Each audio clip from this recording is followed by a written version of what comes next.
السلام عليكم ورحمة الله وبركاته. الحمد لله عظيم الإحسان واسع الفضل والجود والامتنان، وأشهد أن لا إله إلا الله وحده لا شريك له الرحيم الرحمن الكريم المنان، وأشهد أن سيدنا ونبينا محمدا عبد الله ورسوله سيد ولد عدنان صلى الله تعالى عليه وعلى آله وصحبه والتابعين لهم بإحسان. أما بعد، فأعوذ بالله من الشيطان الرجيم. بسم الله الرحمن الرحيم. تبارك الذي نزل الفرقان على عبده ليكون للعالمين نذيرا. الذي له ملك السماوات والأرض ولم يتخذ ولدا ولم يكن له شريك في الملك وخلق كل شيء فقدره تقديرا. واتخذوا من دونه آلهة لا يخلقون شيئا وهم يخلقون ولا يملكون لأنفسهم ضرا ولا نفعا ولا يملكون موتا ولا حياة ولا نشورا. وقال الذين كفروا إن هذا إلا إفك افتراه وأعانه عليه قوم آخرون فقد جاءوا ظلما وزورا. وقالوا أساطير الأولين اكتتبها فهي تملى عليه بكرة وأصيلا. قل أنزله الذي يعلم السر في السماوات والأرض إنه كان غفورا رحيما. وقالوا ما لهذا الرسول يأكل الطعام ويمشي في الأسواق لولا أنزل إليه ملك فيكون معه نذيرا.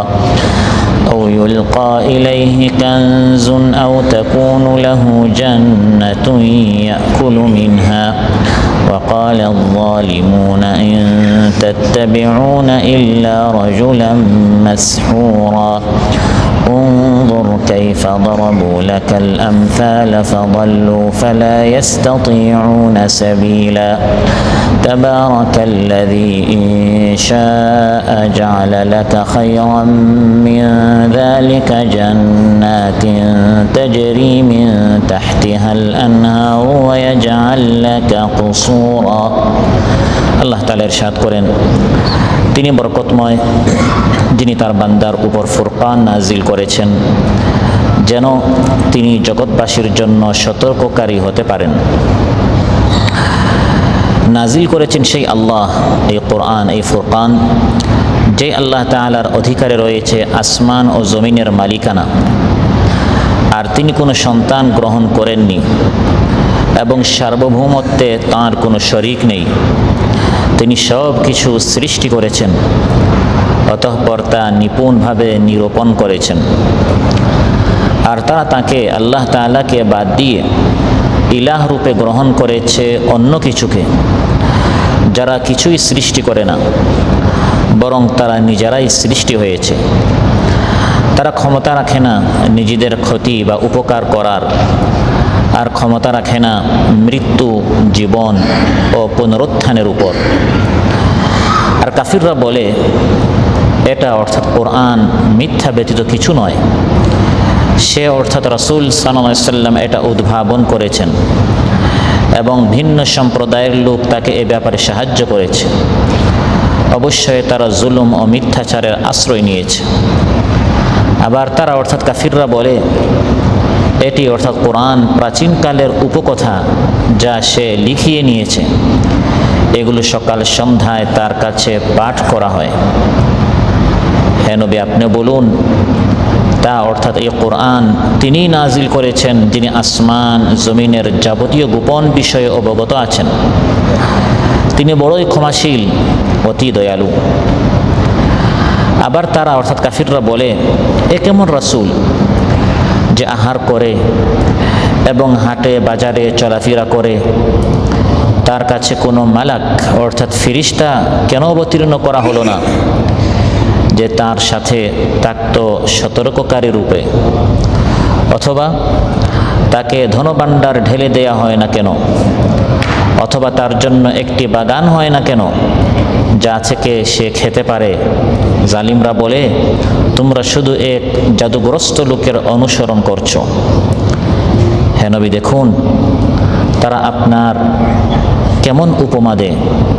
তারা পথভ্রষ্ট হয়েছে এবং তারা পথ পাবে না। মহাকল্যাণময় বরকতময় সেই মহান আল্লাহ তাআলা যিনি ইচ্ছা করলে আপনাকে ওগুলোর চেয়েও উৎকৃষ্ট জিনিস দিতে পারেন। বাগ বাগিচা যার নিচ দিয়ে চলেছে নদীসমূহ দিতে পারেন তিনি আপনাকে প্রাসাদ রাজি। দোহা জাদিদের মসজিদে আয়োজিত আজকের এই মাহফিলে উপস্থিত সম্মানিত প্রাণপ্রিয় আমার মুসল্লি ভাইরা, সূরাতুল ফুরকান থেকে প্রথম 10টি আয়াত তিলাওয়াত করে এর সহজ সরল বাংলা অনুবাদ উপস্থাপন করলাম। এই 10টি আয়াতের আলোকে আমরা আল কোরআন সম্পর্কে, যার অপর নাম হচ্ছে ফুরকান, এই কোরআন সম্পর্কে আমরা জানব। এই কোরআন যিনি নাজিল করেছেন সেই আল্লাহ তাআলা সম্পর্কে আমরা জানব। যার উপর নাজিল করা হয়েছে সে রাসূল সাল্লাল্লাহু আলাইহি ওয়াসাল্লাম সম্পর্কে আমরা জানব ইনশাআল্লাহ। সম্মানিত ভাইরা, সূরাতুল ফুরকান হচ্ছে মাক্কি সূরা, মক্কাতুল মুকাররমায় নাজিল হয়েছে। ইমাম হাফিজ ইবনে কাসির রাহিমাহুল্লাহ এবং ফখরুদ্দিন রাজি রাহিমাহুল্লাহ তারা তাদের তাফসিরে উল্লেখ করেছেন যে সকল উলামায়ে কেরাম, মুফাসসিরিন কেরাম একমত যে সূরাতুল ফুরকান মাক্কি সূরা। তবে ইবনে আব্বাস রাদিয়াল্লাহু আনহুমা ও কাতাদা উল্লেখ করেছেন যে সূরাতুল ফুরকানের 3টি আয়াত মাদানী হওয়ার সম্ভাবনা রয়েছে। সূরাতুল ফুরকানে 77টি আয়াত রয়েছে। সূরাতুল ইয়াসিনের পর সূরাতুল ফুরকান নাজিল হয়েছে। সূরাতুল ফুরকান কোরআনে কারীমের ধারাবাহিকতায় যেরকম কোরআনে কারীমকে তারতিব করা হয়েছে, সুবিন্যস্ত করা হয়েছে, সেই হিসাবে কোরআনে কারীমের 25তম সূরা।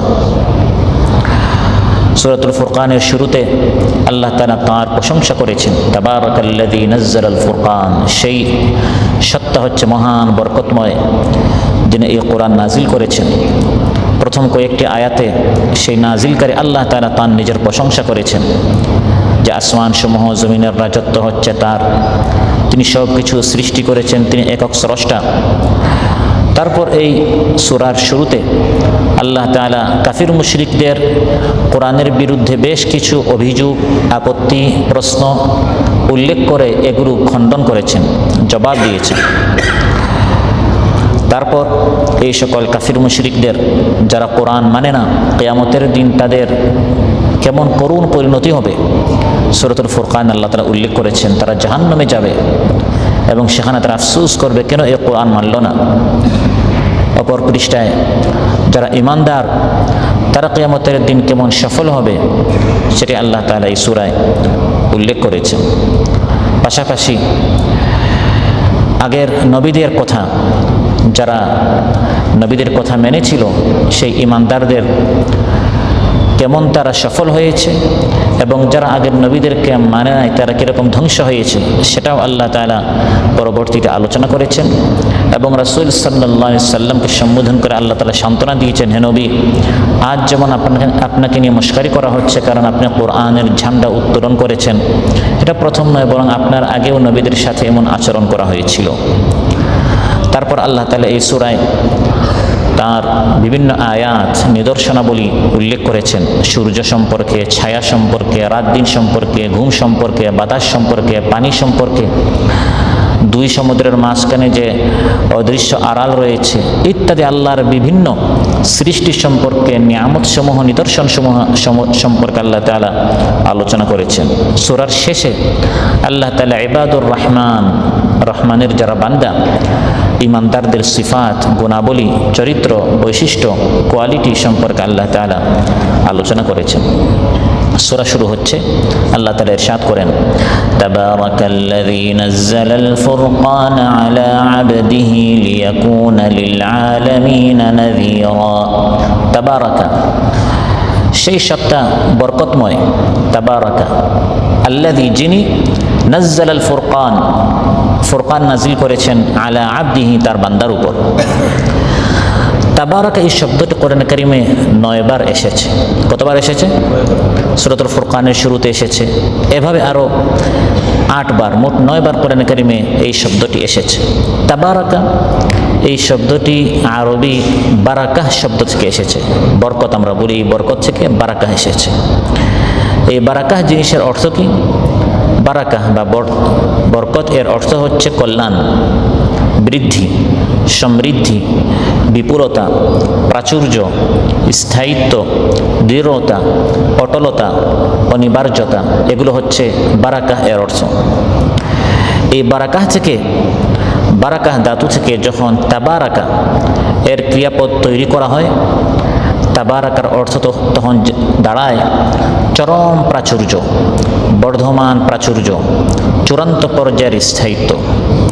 আর এই তাবারাকা শব্দটি যখন আল্লাহর সাথে উল্লেখ করা হয়, তাবারাকাল্লাহ বা তাবারাকাল্লাযী বিয়াদিহিল মুলক, এই তাবারাকা বরকতময় এই শব্দটি যখন আল্লাহর সাথে উল্লেখ করা হয়, তখন এর একটি দুটি অর্থ থাকে না।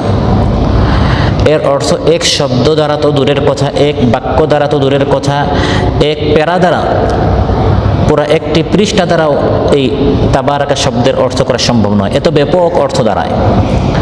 মুফাসসিরিন কেরাম এই সব অর্থগুলোর সারাংশ উল্লেখ করেছেন কয়েকটি। যখন আল্লাহর ক্ষেত্রে বলা হয় আল্লাহ তাআলা তাবারাকা বরকতময়, এর কয়েকটি অর্থ দাঁড়ায়। একটি হচ্ছে তাবারাকা অর্থাৎ মহা অনুগ্রহকারী, মহা কল্যাণকারী, মেহেরবান, যিনি বরকতময় আল্লাহ তাআলা।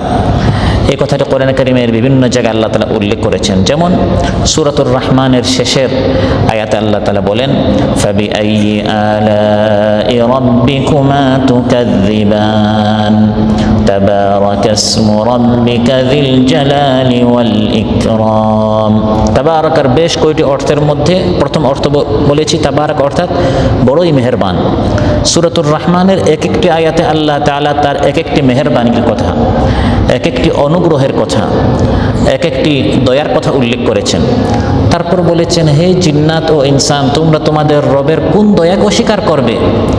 যিনি বড়ই দয়াবান আল্লাহ তাআলা, তিনি হচ্ছেন তাবারাকাসমু রাব্বিকা, তার নাম কতই বরকতময়। সুবহানাল্লাহ। তাহলে তাবারাক এর প্রথম অর্থ আমরা জানলাম, আল্লাহর ক্ষেত্রে যখন উল্লেখ করা হয় এর অর্থ হচ্ছে বড়ই মেহেরবান। তাবারাকার আরেকটি অর্থ হচ্ছে আল্লাহর ক্ষেত্রে যখন বলা হয় আল্লাহ তাআলা তাবারাক, এর অর্থ দাঁড়ায় বড়ই মর্যাদাশালী, বড়ই সম্মানিত। প্রথমটি হচ্ছে বড়ই মেহেরবান, আর দ্বিতীয় অর্থ দাঁড়ায় আল্লাহর ক্ষেত্রে আল্লাহ তাবারাক অর্থাৎ আল্লাহ তাআলা বড়ই মর্যাদাশালী, বড়ই সম্মানিত।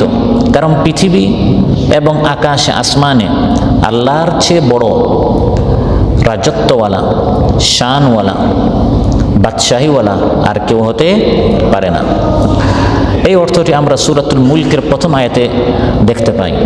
আল্লাহ তাআলা ইরশাদ করেন, তাবারাকাল্লাযী বিয়াদিহিল মুলকু ওয়া হুয়া আলা কুল্লি শাইইন কাদির। সেই সত্তা মহা পবিত্র, বরকতময়, যার হাতে রয়েছে রাজত্ব, আল মুলক বাদশাহী। তাহলে এখানে তাবারাকার অর্থ হচ্ছে মর্যাদাশালী, রাজত্বের অধিকারী, বিশাল রাজত্ব, মর্যাদা এবং সম্মানের অধিকারী। অন্য আয়াতে আল্লাহ তাআলা ইরশাদ করেন, ওয়াশ-শামসা ওয়াল কামারা ওয়ান নুজুমা মুসাখখারাতিন বিআমরিহি আলা লাহুল খালকু ওয়াল আমরু তাবারাকাল্লাহু রাব্বুল আলামিন। সূর্য, চাঁদ, তারকারাজি, রাত দিন সবে আল্লাহর হুকমে নিয়োজিত। সৃষ্টি যার, আইন চলবে তার, সেই মহাসত্তা কতই না বরকতময়। তাহলে এখানে বরকতময় দ্বারা আল্লাহ তাআলা বোঝাচ্ছেন যে আসমান, জমিন, সূর্য, চাঁদ সবে আল্লাহর হুকুম মানে, রাজত্ব, হুকুম, বিধান শুধু আল্লাহর মানে। আল্লাহ অনেক শানওয়ালা, রাজত্বওয়ালা। আল্লাহর ক্ষেত্রে যখন তাবারাকা শব্দটি উল্লেখ করা হয়, এর তৃতীয় অর্থ হচ্ছে পবিত্র, পরিচ্ছন্ন, অর্থাৎ আল্লাহ তাআলা কতই না পবিত্র, আল্লাহ তাআলা কতই না পরিচ্ছন্ন। সকল ধরনের দুর্বলতা, শিরিক, অংশীদার, পার্টনার, সন্তান ইত্যাদি থেকে আল্লাহ তাআলা পবিত্র। আল্লাহ তাআলা মহান, আল্লাহ তাআলার কোনো সন্তান নেই, আল্লাহর কোনো শরীক নেই। এই ধরনের শিরিক মুক্ত আল্লাহ তাআলা, এই ধরনের আলোচনা করার পর বিভিন্ন আয়াতে আল্লাহ তাআলা বলেন তাবারাকা, আল্লাহ কত পবিত্র। যেমন আল্লাহ তাআলা ইরশাদ করেন, যালিকুমুল্লাহু রাব্বুকুম ফাতাবারাকাল্লাহু রাব্বুল আলামিন হুয়াল হাইয়্যু লা ইলাহা ইল্লা হুয়া ফাদউহু মুখলিসিনা লাহুদ্দীন আলহামদুলিল্লাহি রাব্বিল আলামিন। তাবারাক এর চতুর্থ আরেকটি অর্থ হচ্ছে শক্তির পূর্ণতার দিক দিয়ে শ্রেষ্ঠ। অর্থাৎ তাবারাকা, আল্লাহ তাআলা হচ্ছেন তাবারাকা, আল্লাহ তাআলা সবচেয়ে শক্তিশালী। আল্লাহর চেয়ে শক্তিশালী আর কেউ হতে পারে না। আন্নাল কুওয়াতা লিল্লাহি জামিআ। তাহলে আল্লাহর ক্ষেত্রে যখন তাবারাকা শব্দটি উল্লেখ করা হয়, এর অর্থ হচ্ছে আল্লাহ তাআলা সবচেয়ে মেহেরবান, আল্লাহ তাআলা সবচেয়ে শক্তিশালী, আল্লাহ তাআলা সবচেয়ে বেশি ক্ষমতার অধিকারী এবং আল্লাহ তাআলা সবচেয়ে বেশি পবিত্র। তাবারাকা, আল্লাহ তাআলা পবিত্র। তিনি কে? আল্লাহ তাআলা উল্লেখ করেন তার অনেক বরকত রয়েছে এবং অনেক নিয়ামত তোমাদের প্রতি রয়েছে। এই সকল নিয়ামত সমূহের মধ্যে তাবারাকা বলার পর আলোচ্য আয়াতে আল্লাহ তাআলা তার সবচেয়ে বড় মেহেরবানি উল্লেখ করেছেন, সেটি হচ্ছে আল্লাহ তাআলা আল কোরআনের মতো একটি কালাম, একটি কিতাব আমাদেরকে দিয়েছেন। সুবহানাল্লাহ বলবেন না? তাবারাকা, আল্লাহ তাআলার অনেক বরকত, দান, অনুগ্রহ, করুণা আমাদের প্রতি আছে। অন্যান্য করুণা দয়া উল্লেখ না করে আল্লাহ তাআলা আলোচ্য আয়াতে তার একটি বারাকা, তাবারাকা উল্লেখ করে তার একটি বারাকা, করুণা উল্লেখ করেছেন। সেটি হচ্ছে সেই সত্তা মহান পবিত্র যিনি তোমাদের উপর আল ফুরকান অর্থাৎ আল কোরআন নাজিল করেছেন। আল্লাহ তাআলা বলেন, তাবারাকাল্লাযী নাযালাল ফুরকানা আলা আবদিহি। সেই সত্তা মহান যিনি ফুরকান নাজিল করেছেন তার বান্দার উপর, যিনি তার বান্দার উপর ফুরকান নাজিল করেছেন। কি নাজিল করেছেন? ফুরকান জিনিসটা কি? ফুরকান শব্দটি ফারাক থেকে এসেছে, ফারকুন। এটা আমরা বাংলায় বলি যে এই দুই কথার মধ্যে ফারাক কি, অর্থাৎ পার্থক্য করা, পার্থক্য। দুটি বিষয়ের মধ্যে যে জিনিস পার্থক্য করে, আলাদা করে, এটাকে আরবিতে ফুরকান বলা হয়। যেমন আল্লাহ তাআলা বনী ইসরাঈল করেছেন, ওয়াইয ফারাকনা বিকুমুল বাহর। হে বনী ইসরাঈল, যখন ফিরআউন তোমাদের পিছনে চলে আসলো, সামনে সমুদ্র, পিছনে ফিরআউন, হে বনী ইসরাঈল, তখন সমুদ্রকে আমি তোমাদের জন্য ফারাক করে দিয়েছি। অর্থাৎ সমুদ্র বিদীর্ণ হয়ে মাঝখানে 12টি রাস্তা আমি করে দিয়েছি। এই যে সমুদ্র বিদীর্ণ হলে এটাকে আরবিতে ফারাক বলেছেন, অর্থাৎ পানি আলাদা হয়ে গেল আর স্থল আলাদা হয়ে গেল। তো ফারক অর্থাৎ আলাদা হওয়া। কোরআনকে ফারক বা ফুরকান কেন বলা হয়? তাফসিরে দুটি কারণ উল্লেখ করা হয়েছে। একটি হচ্ছে যেহেতু কোরআনের মাধ্যমে কোনটা হালাল কোনটা হারাম, কোনটা জায়েজ কোনটা নাজায়েজ, কোনটা হক কোনটা বাতিল, কোনটা সত্য কোনটা মিথ্যা, এটা ফারাক করে, আলাদা করে আল কোরআন। কোরআন যেটাকে সত্য বলে এটাই সত্য, গোটা বিশ্ববাসী এটাকে মিথ্যা বললেও কিছু আসে যায় না, এটাই সত্য। আর কোরআন যেটাকে মিথ্যা বলে এটা মিথ্যা, পৃথিবীর সবাই এটাকে সত্য বলে কিছু আসে যায় না। কোরআনের বক্তব্যই চূড়ান্ত। যেহেতু কোরআনই হচ্ছে আমাদের দলিল, আমাদের ডকুমেন্ট, আমাদের প্রমাণ যে এই কোরআন ফারাক করবে, আলাদা করবে কোনটা হক কোনটা বাতিল। সেজন্য এই কোরআনের নাম হচ্ছে ফুরকান। এভাবে কোরআনে কারীমের নাম ফুরকান হিসেবে কোরআনে কারীমে আল্লাহ তাআলা 4 বার উল্লেখ করেছেন। এই 4 বারের মধ্যে একবার এই আয়াত আল্লাহ তাআলা বলেছেন তাবারাকাল্লাযী নাযালাল ফুরকান, আর আরেকবার আমরা রমজান মাসে এই আয়াতটি অনেক শুনি, শাহরু রমাদানাল্লাযী উনজিলা ফীহিল কুরআনু হুদাল লিন-নাসি ওয়া বায়িনাতিন মিনাল হুদা ওয়াল ফুরকান। শাহরু রমাদান, মাহে রমাদান আল্লাহ তাআলা কোরআন নাযিল করেছেন। সেখানে আল্লাহ তাআলা বলেছেন যে কোরআনের একটি গুণ হচ্ছে আল ফুরকান, যে কোরআনের মাধ্যমে আল্লাহ তাআলা হক বাতিলের মধ্যে ফারাক করেছেন, আলাদা করেছেন। আবার আল্লাহ তাআলা বলেছেন ওয়া আনজালাল ফুরকান, যে আল্লাহ তাআলা ফুরকান নাযিল করেছেন। তাহলে কোরআনকে ফুরকান দুই কারণে বলা হয়। প্রথম কারণ হচ্ছে কারণ কোরআনের মাধ্যমে ফারাক করা হয় সত্য বাতিলের মধ্যে। আরেকটি কারণ কোরআনকে ফুরকান বলা হয় কারণ কোরআন অন্যান্য আগের কিতাবগুলোর মতো তাওরাত, ইনজিল এবং জাবুরের মতো একসাথে নাজিল হয় নাই, বরং ফারাক করে করে, আলাদা করে করে, ধীরে ধীরে, ধাপে ধাপে 23 বছরে নাজিল হয়েছে। এজন্য এটাকে ফুরকান বলা হয়। এই কথাটি কোরআনে কারিমে আল্লাহ তাআলা এভাবে বলেছেন, ওয়া কুরআনান ফারাকনা, এই কোরআনকে আমি ফারাক করেছি, অর্থাৎ পুরা কোরআন একসাথে তাওরাতের মতো ইনজিলের মতো নাজিল করি না, বরং ফারাক করে করে আলাদা করে করে 23 বছরে নাজিল করেছি। এই কোরআনকে আল্লাহ তাআলা একসাথে নাজিল না করে ফুরকান ফারাক আলাদা করে করে কেন নাজিল করলেন? এর বেশ কয়েকটা কারণ আছে। এর মধ্যে কিছু কারণ এই সূরার মধ্যে আল্লাহ তাআলা উল্লেখ করেছেন। একটি কারণ হচ্ছে যাতে করে রাসূল সাল্লাল্লাহু আলাইহি সাল্লামের অন্তরে সান্ত্বনা দেয়া হয়, যখন তিনি বিপদে আক্রান্ত হন, নির্যাতনের শিকার হন, মশকারির শিকার হন, কাফির মুশরিকরা তাকে কষ্ট দেয়, তখন আল্লাহ তাআলা 2-4টা আয়াত নাজিল করে তাকে সান্ত্বনা দেন। যদি পুরা কোরআন একসাথে নাজিল হয়ে যায়, এরপরে কাফির মুশরিকরা নির্যাতন চালায়, তখন তার সান্ত্বনার সিস্টেম নাই। এজন্য ধাপে ধাপে যখন বিপদ আসে, তখন 2-4টা আয়াত নাজিল করে আল্লাহ তাআলা সান্ত্বনা দেন। এতে তার অন্তরটি, হৃদয়টি স্থির হয়, মজবুত হয়, অনড় থাকে, ইসলামের উপর ইস্তিকামত থাকে। সুবহানাল্লাহ। এই কথাটি আল্লাহ তাআলা এভাবে বলেছেন, ওয়াকালা আল্লাযীনা কাফারু লাউলা নুজ্জিলা আলাইহিল কুরআনু জুমলাতান ওয়াহিদা কাযালিকা লিনুসাব্বিতা বিহি ফুআদাকা ওয়া রাত্তালনাহু তারতীলা।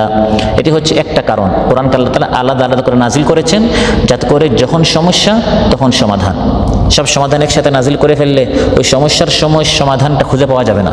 এজন্য বলা হয় এই আয়াতের শান ও নুজুলটা কি, কোন প্রেক্ষাপটে নাজিল হয়েছে, অর্থাৎ কোন সমস্যার সময় এই সমাধানটা দেওয়া হয়েছে, এটা হচ্ছে শান ও নুজুল, প্রেক্ষাপট। কোরআন কারীম আল্লাহ তাআলা আলাদা আলাদা করে এই জন্য নাজিল করেছেন, যাতে করে মানুষ এক সমস্যায় পড়বে, তখন ওই সমাধানের জন্য কোরআনের কয়েকটা আয়াত নাজিল হয়। কোরআন কারীম ধাপে ধাপে ফুরকান ফারাক করে করে আলাদা করে করে 23 বছরে নাজিল হওয়ার আরেকটি কারণ হচ্ছে যাতে করে কোরআন কারীম গ্রহণ করতে সহজ হয়, মুখস্থ করতে সহজ হয়, বুঝতে সহজ হয়। পুরা 30 পারা কোরআন যদি আজকে একসাথে আমরা আলোচনা করি, মাথা থেকে চলে যাবে, ভুলে যাব। এজন্য আল্লাহ তাআলা বলেন ধীরে ধীরে নাজিল করেছি, যাতে করে আস্তে আস্তে কোরআনটা শোনো, ধীরে ধীরে কোরআনটা বুঝো, এবং ধীরে ধীরে কোরআনের উপর আমল করাটা আসান হয়, সহজ হয়। আল্লাহ তাআলা বলেন, ওয়া কুরআনান ফারাকনাহু লিতাকরাহু আলান নাসি আলা মুকসিন ওয়া নাযালনাহু তানজিলা। তাহলে আল্লাহ তাআলা কোরআন কারীমকে ফুরকান এই জন্য বলেছেন দুটি কারণে। কারণ এই কোরআনের মাধ্যমে ফারাক করা হয়েছে সত্য বাতিলের মধ্যে, আর আরেকটি কারণ হচ্ছে কোরআন কারীমকে ফারাক করে করে নাজিল করা হয়েছে, অর্থাৎ আলাদা করে করে, একসাথে পুরাটা নাজিল হয় নাই। আল্লাহ তাআলা প্রথমে নিজের প্রশংসা করেছেন, যিনি কোরআন নাজিল করেছেন, তাবারাকাল্লাযী। তারপর যে কিতাব নাজিল করেছেন ওই কিতাবের একটা গুণ উল্লেখ করেছেন, নাজ্জালাল ফুরকান, তিনি পবিত্র, যিনি কোরআন ফুরকান নাজিল করেছেন। তৃতীয় অংশে আল্লাহ তাআলা যার উপর নাজিল করেছেন তার পরিচয় তুলে ধরছেন, তাবারাকাল্লাযী নাজ্জালাল ফুরকানা আলা আবদিহি লিয়াকুনা লিল আলামিনা নাযীরা। বরকতময় সেই সত্তা যিনি এই ফুরকান নাজিল করেছেন তার আবদের উপর, তার গোলামের উপর, তার বান্দার উপর। সুবহানাল্লাহ। আল্লাহ তাআলা এটা বলেন নাই যে যিনি এই কোরআন নাজিল করেছেন আলা নবিয়িহি, তার নবীর উপর, এটা বলেন নাই। আলা রাসূলিহি, তার রাসূলের উপর, এটা বলেন নাই। বরং আল্লাহ তাআলার নিকট আমাদের তার সবচেয়ে প্রিয় গুণ হচ্ছে যখন আমি বলবো আমি আল্লাহর বান্দা।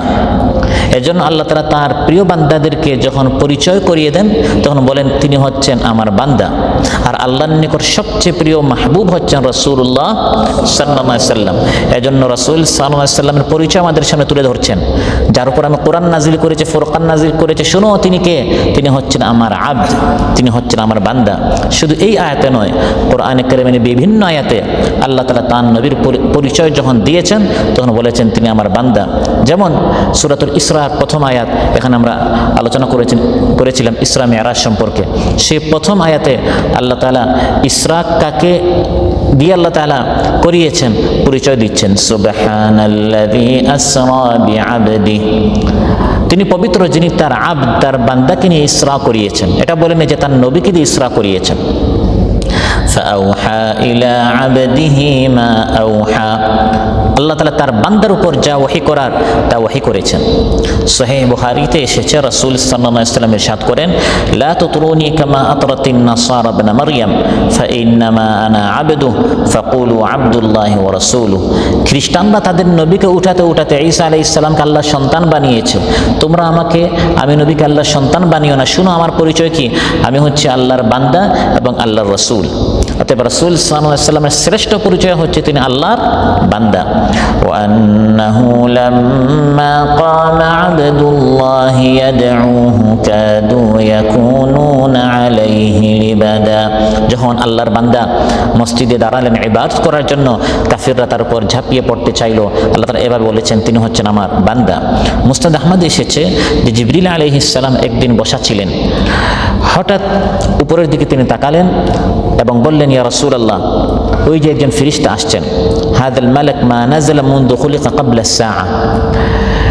এই যে ফেরেশতা এখন আসমান থেকে আসছেন, রাসূল সাল্লাল্লাহু আলাইহি ওয়াসাল্লাম বলছেন জিবরিল আলাইহিস সালাম, এই ফেরেশতা এখনের আগে কখন আর জমিনে আসেন নাই, এই প্রথম তিনি আসছেন।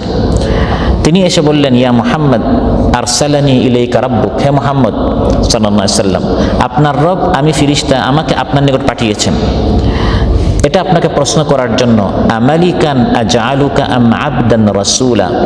আল্লাহ তাআলা আপনাকে প্রশ্ন করতে চান যে আমি আল্লাহ তাআলা আপনাকে একজন বাদশা বানাবো, না আপনি একজন বান্দা রাসূল হতে চান? আপনি একজন বাদশা রাসূল না বান্দা রাসূল?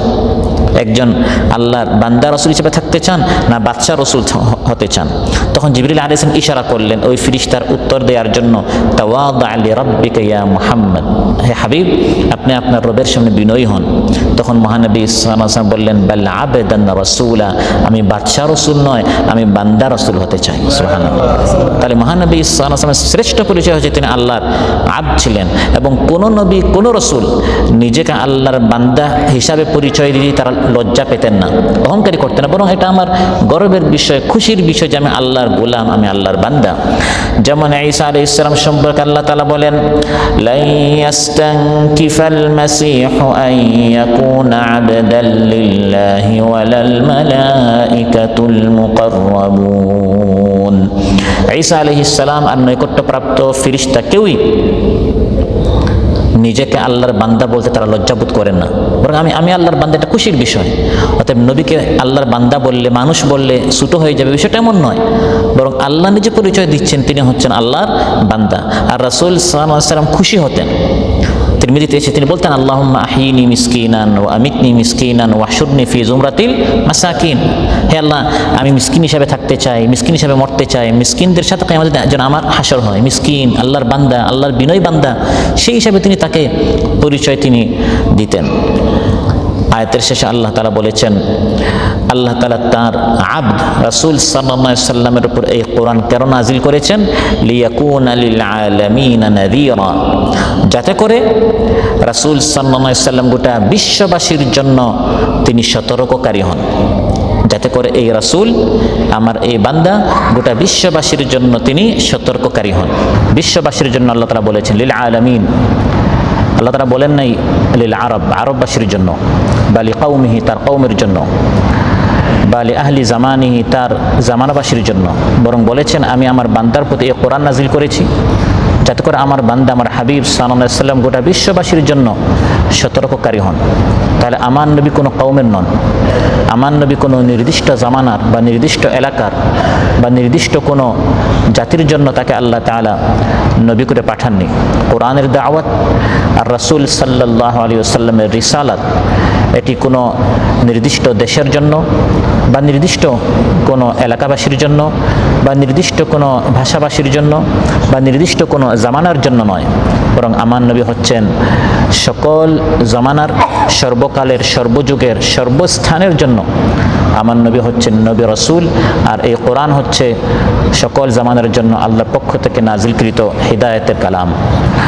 আল্লাহ তাআলা রাসূল সাল্লাল্লাহু আলাইহি ওয়াসাল্লাম সম্পর্কে বলেন, ওয়ামা আরসালনাকা ইল্লা রাহমাতাল লিল আলামিন, হে নবী, আমি আপনাকে বিশ্ববাসীর জন্য রহমত করে পাঠিয়েছি। লিল আরব বা লিকুরাইশ, কুরাইশবাসীর জন্য, কুরাইশ বংশের জন্য বা আরববাসীর জন্য আল্লাহ তাআলা বলেন নাই, আমার নবী হচ্ছেন বিশ্ববাসীর জন্য রহমত। তিনি বিশ্ববাসীর জন্য রহমত, তিনি কুল মানব মণ্ডলীর জন্য আল্লাহর পক্ষ থেকে প্রেরিত রাসূল।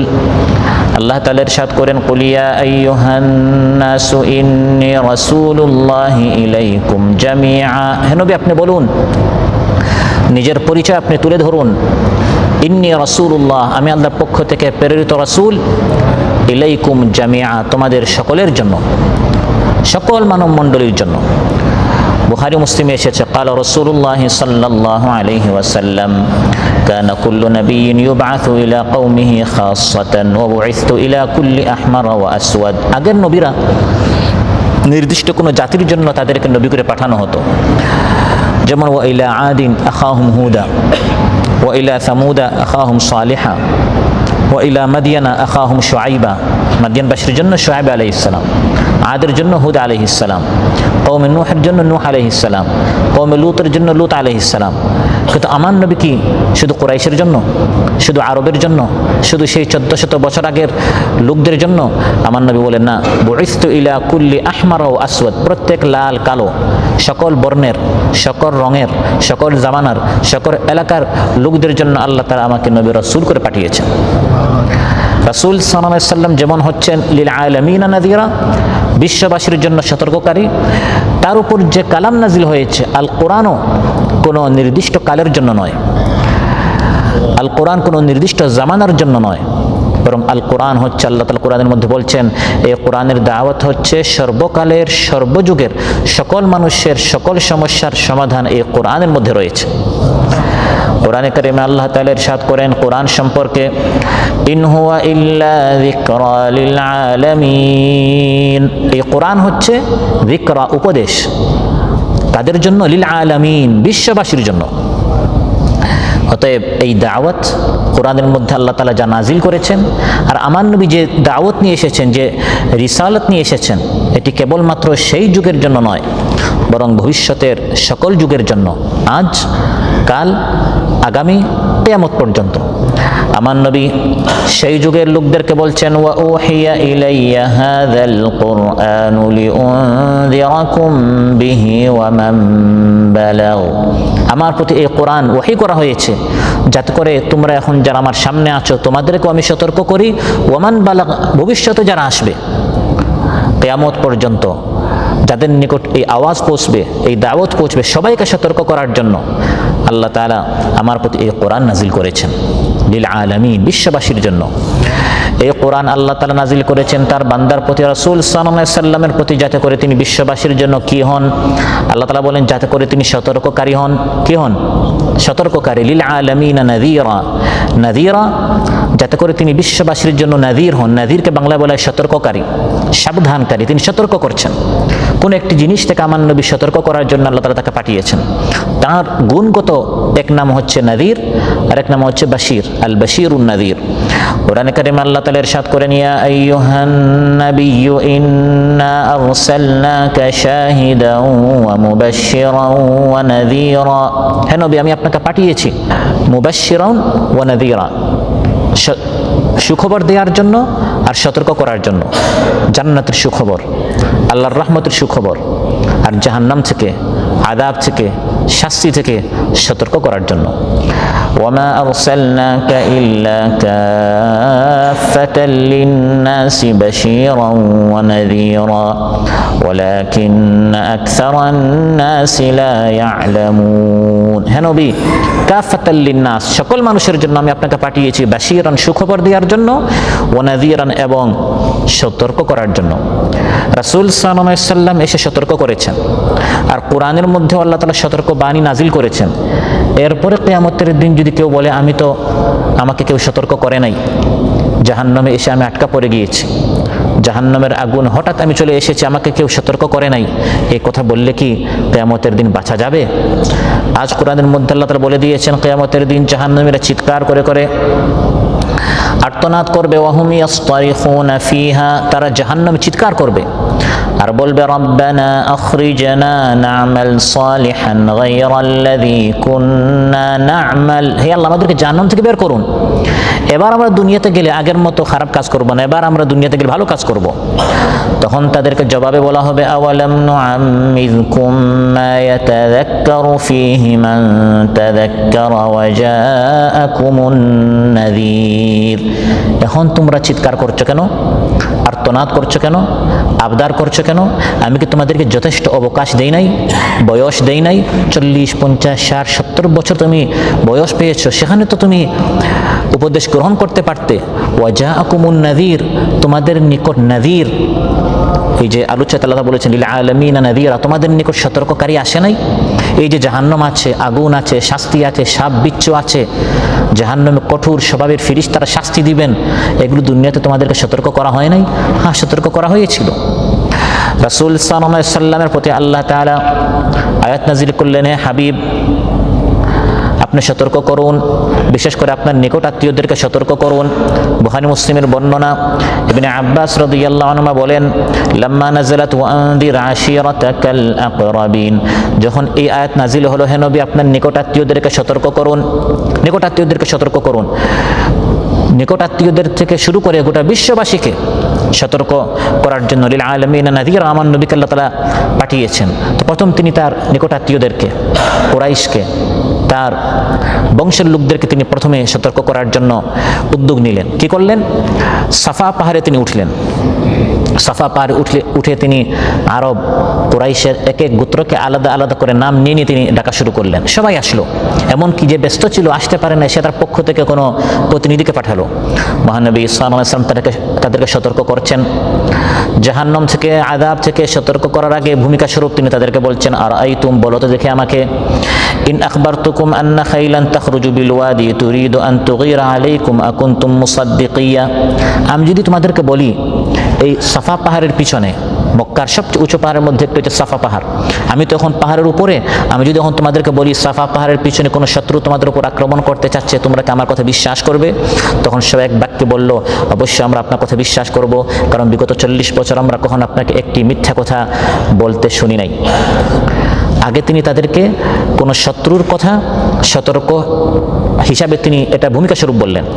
তারপর তিনি বললেন না না, কোনো শত্রু থেকে, দুনিয়ার কোনো শত্রু থেকে তোমাদেরকে সাবধান করার জন্য আজ আমি তোমাদেরকে ডাকি নাই, আমিও সাফা পাহাড়ে উঠি নাই, বরং তোমাদেরকে জাহান্নামের আগুন থেকে, আমি নবীর কথা না মানলে আল্লাহর আযাব থেকে সাবধান করার জন্য, সতর্ক করার জন্য আমি তোমাদেরকে আজ আহ্বান করেছি, এই সমাবেশ করেছি।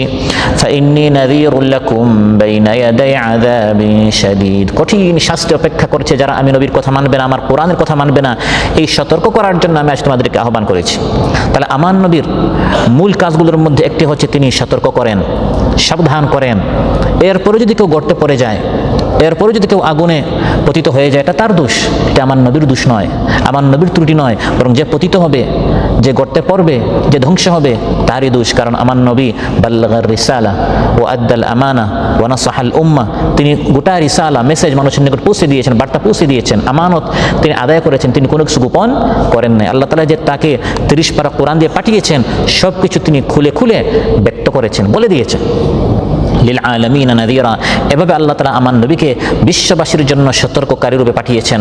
তিনি সতর্ক করেছেন জাহান্নামের আগুন থেকে। ফাআনযারতুকুম নারান তালাযযা, আল্লাহ তাআলা বলছেন হে নবী আপনি বলুন আমি তোমাদেরকে সতর্ক করছি একটি প্রজ্বলিত আগুনের, জাহান্নামের আগুন, দাউ দাউ করে জ্বলছে, লেলিহান আগুন সম্পর্কে, যা এখনো জ্বলছে। ও ইদ্দাত লিল কাফিরিন, জ্বলবে তা নয়, বরং কাফিরদের জন্য প্রস্তুত হয়ে গেছে, এখনো জ্বলছে।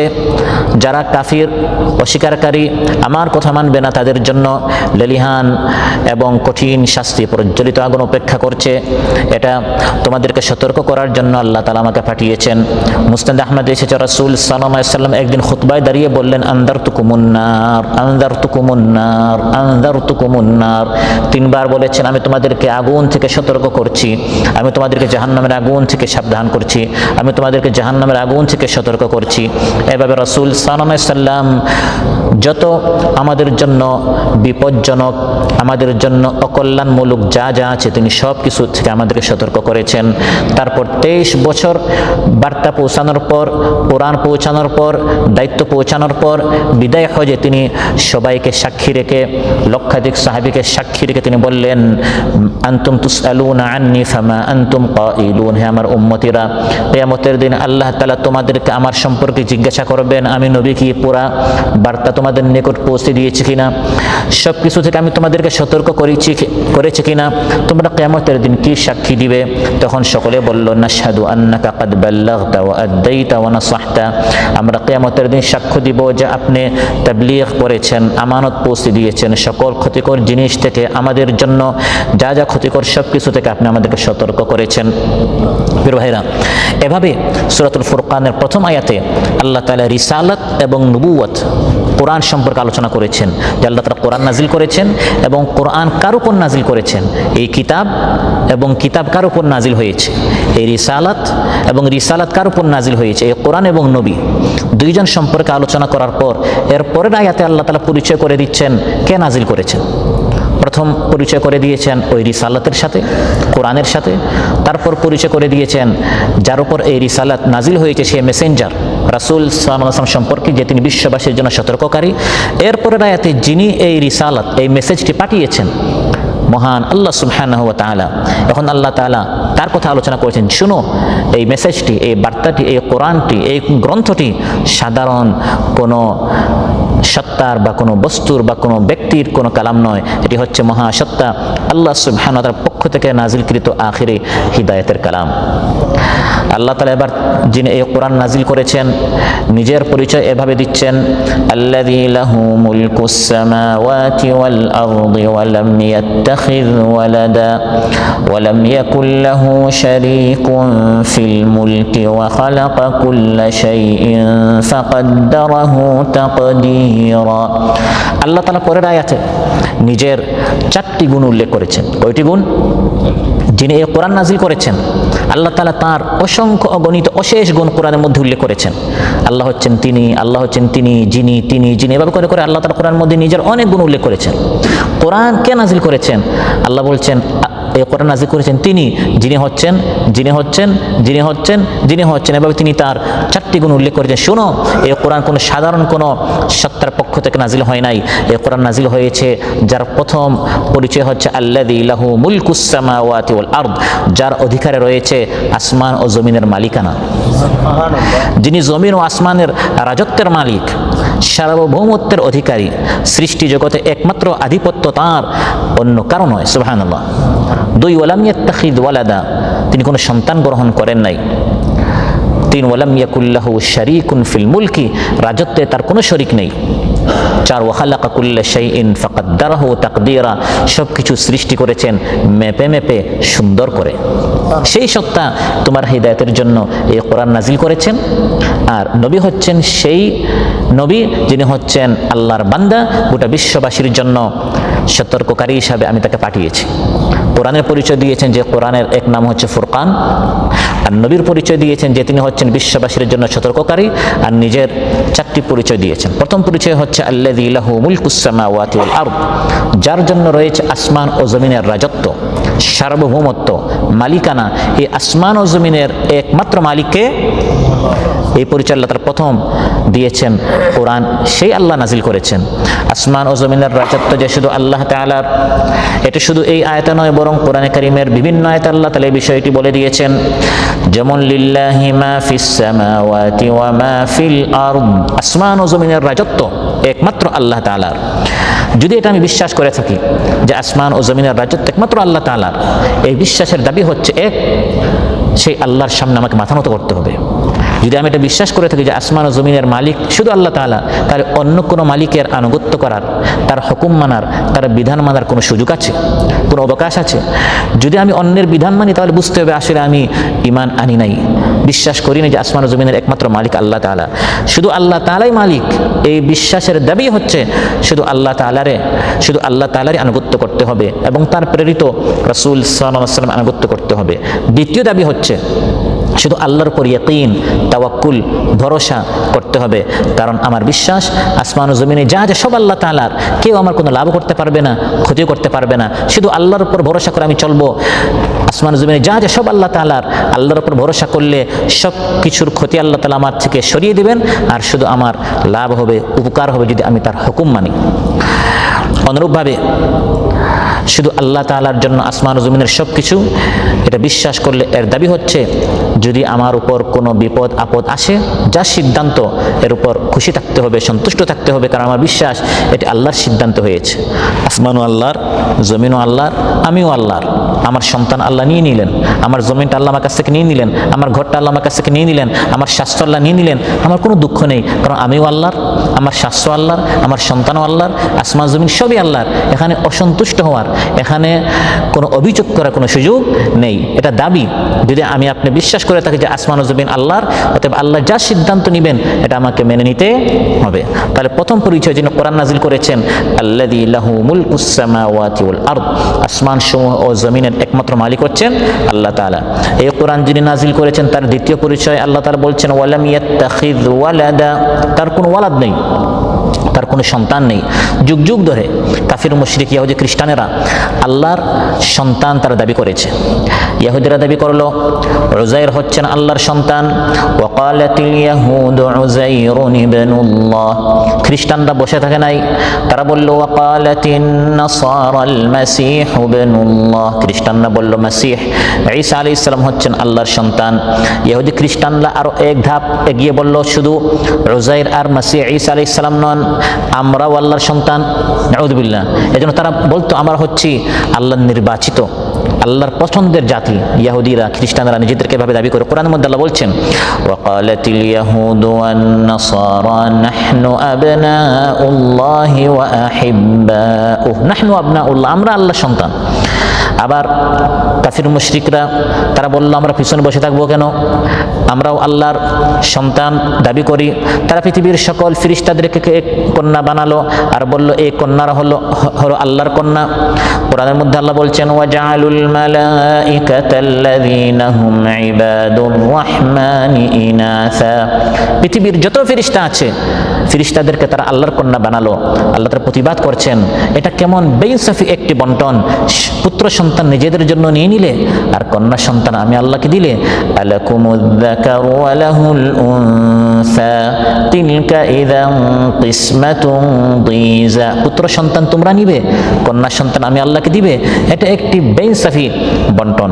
আল্লাহর যে কোনো সন্তান নেই এই কথাটি সবচেয়ে সুন্দরভাবে, ব্যর্থহীনভাবে, সুস্পষ্টভাবে ছোট্ট সূরাতুল ইখলাসের মধ্যে আল্লাহ তাআলা বলে দিয়েছেন কুল হুয়াল্লাহু আহাদ, বলো আল্লাহ এক, একক, অদ্বিতীয়। আল্লাহুস সামাদ, আল্লাহ তাআলা অমুখাপেক্ষী। লাম ইয়ালিদ ওয়া লাম ইউলাদ, তিনি কোনো সন্তান নেননি আর তিনিও কারো সন্তান নন। ওয়ালাম ইয়াকুল লাহু কুফুয়ান আহাদ, আল্লাহর সমকক্ষ, আল্লাহর বরাবর, আল্লাহর সমান পৃথিবীতে আর কেউ নেই। সন্তান তো এক সময় বাপের মতো হয়ে যায়, তাহলে এই সন্তান তো আল্লাহর সমান হয়ে যাবে না, আল্লাহর সমান পৃথিবীতে কেউ নেই। প্রথম পরিচয় আসমান ও জমিনে যা আছে সবকিছুর মালিক আল্লাহ তাআলা। দ্বিতীয় পরিচয় যিনি কোরআন নাজিল করেছেন তিনি সেই সত্তা যার কোনো সন্তান নেই।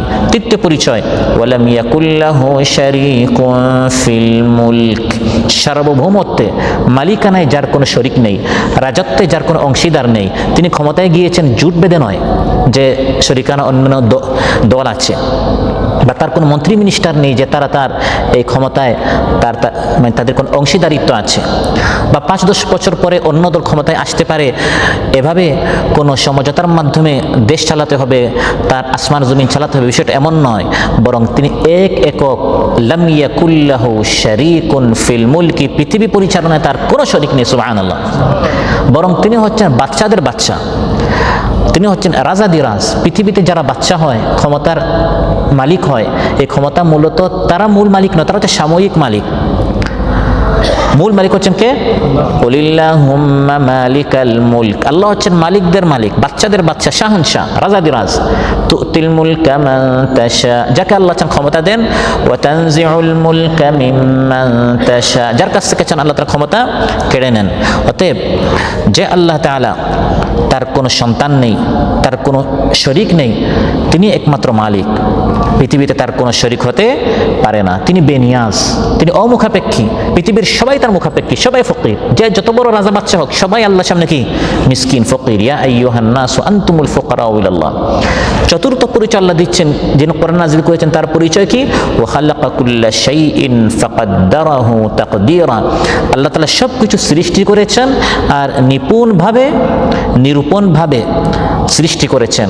প্রত্যেককে পরিমিত করেছেন যথাযথ অনুপাতে, পরিমিত অনুপাতে আল্লাহ তাআলা প্রত্যেককে সৃষ্টি করেছেন। সুবহানাল্লাহ। আল্লাহ তাআলা প্রত্যেকটা জিনিস সৃষ্টি করেছেন। প্রত্যেক সৃষ্টিকে আল্লাহর জ্ঞান অনুযায়ী, হিকমত অনুযায়ী যাকে যতটুকু যে জিনিস দেয়া দরকার তাকে আল্লাহ তাআলা ততটুকু দিয়েছেন। বেশিও দেন নাই, কমও দেন নাই। আল্লাহ আপনাকে যতটুকু মেধা দিয়েছেন, শ্রবণ শক্তি দিয়েছেন, দৃষ্টিশক্তি দিয়েছেন, স্বাস্থ্য দিয়েছেন, সন্তান দিয়েছেন, আপনার শরীরে আল্লাহ যে রক্ত দিয়েছেন, গোশত দিয়েছেন, হাড্ডি দিয়েছেন, আপনার জীবনে যা রিজিক আল্লাহ আপনাকে দিয়েছেন, যতটুকু আপনার জন্য উপকারী এর থেকে বেশি দিলে আপনার ক্ষতি হতো, কম হলেও ক্ষতি হতো। ফাকাদ্দারাহু তাকদীরা।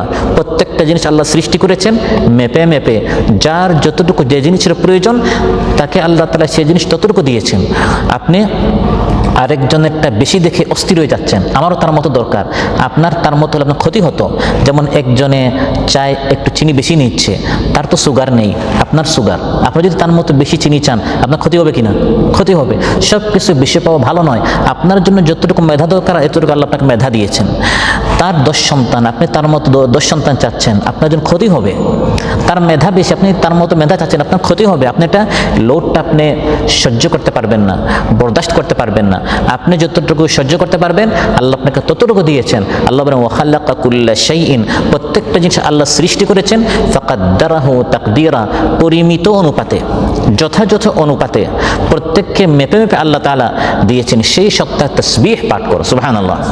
সাব্বিহ ইসমা রাব্বিকাল আ'লা। আল্লাহ বলেন সেই মহাসত্তার তাসবিহ পাঠ করো। তিনি কে? আল্লাযী খালাকা ফাসাওয়া, যিনি সৃষ্টি করলেন, যথাযথ সৃষ্টি করলেন। ওয়াল্লাযী কাদ্দারা ফাহাদা, মেপে মেপে সৃষ্টি করেছেন। তারপর ওই মাপ অনুযায়ী যাতে করে আপনি জীবনে চলতে পারেন আল্লাহ আপনাকে পথ দেখিয়ে দিয়েছেন। সুবহানাল্লাহ। যে সৃষ্টির যে অবস্থার সাথে সে চলতে পারে ওই সামঞ্জস্য রেখে আল্লাহ তাআলা তাকে সৃষ্টি করেছেন। প্রত্যেকের জীবিকা, প্রত্যেকের মৃত্যুর আগেই আল্লাহ নির্ধারণ করে দিয়েছেন আপনার জন্য কতটুকু রিজিক দরকার, কাতারে এসে কত টাকা আপনার ইনকাম করা দরকার, আজকে কতটুকু আপনার খাবার দরকার, সেই অনুযায়ী আপনার সামনে আসবে। বেশিও নয়, কম নয়।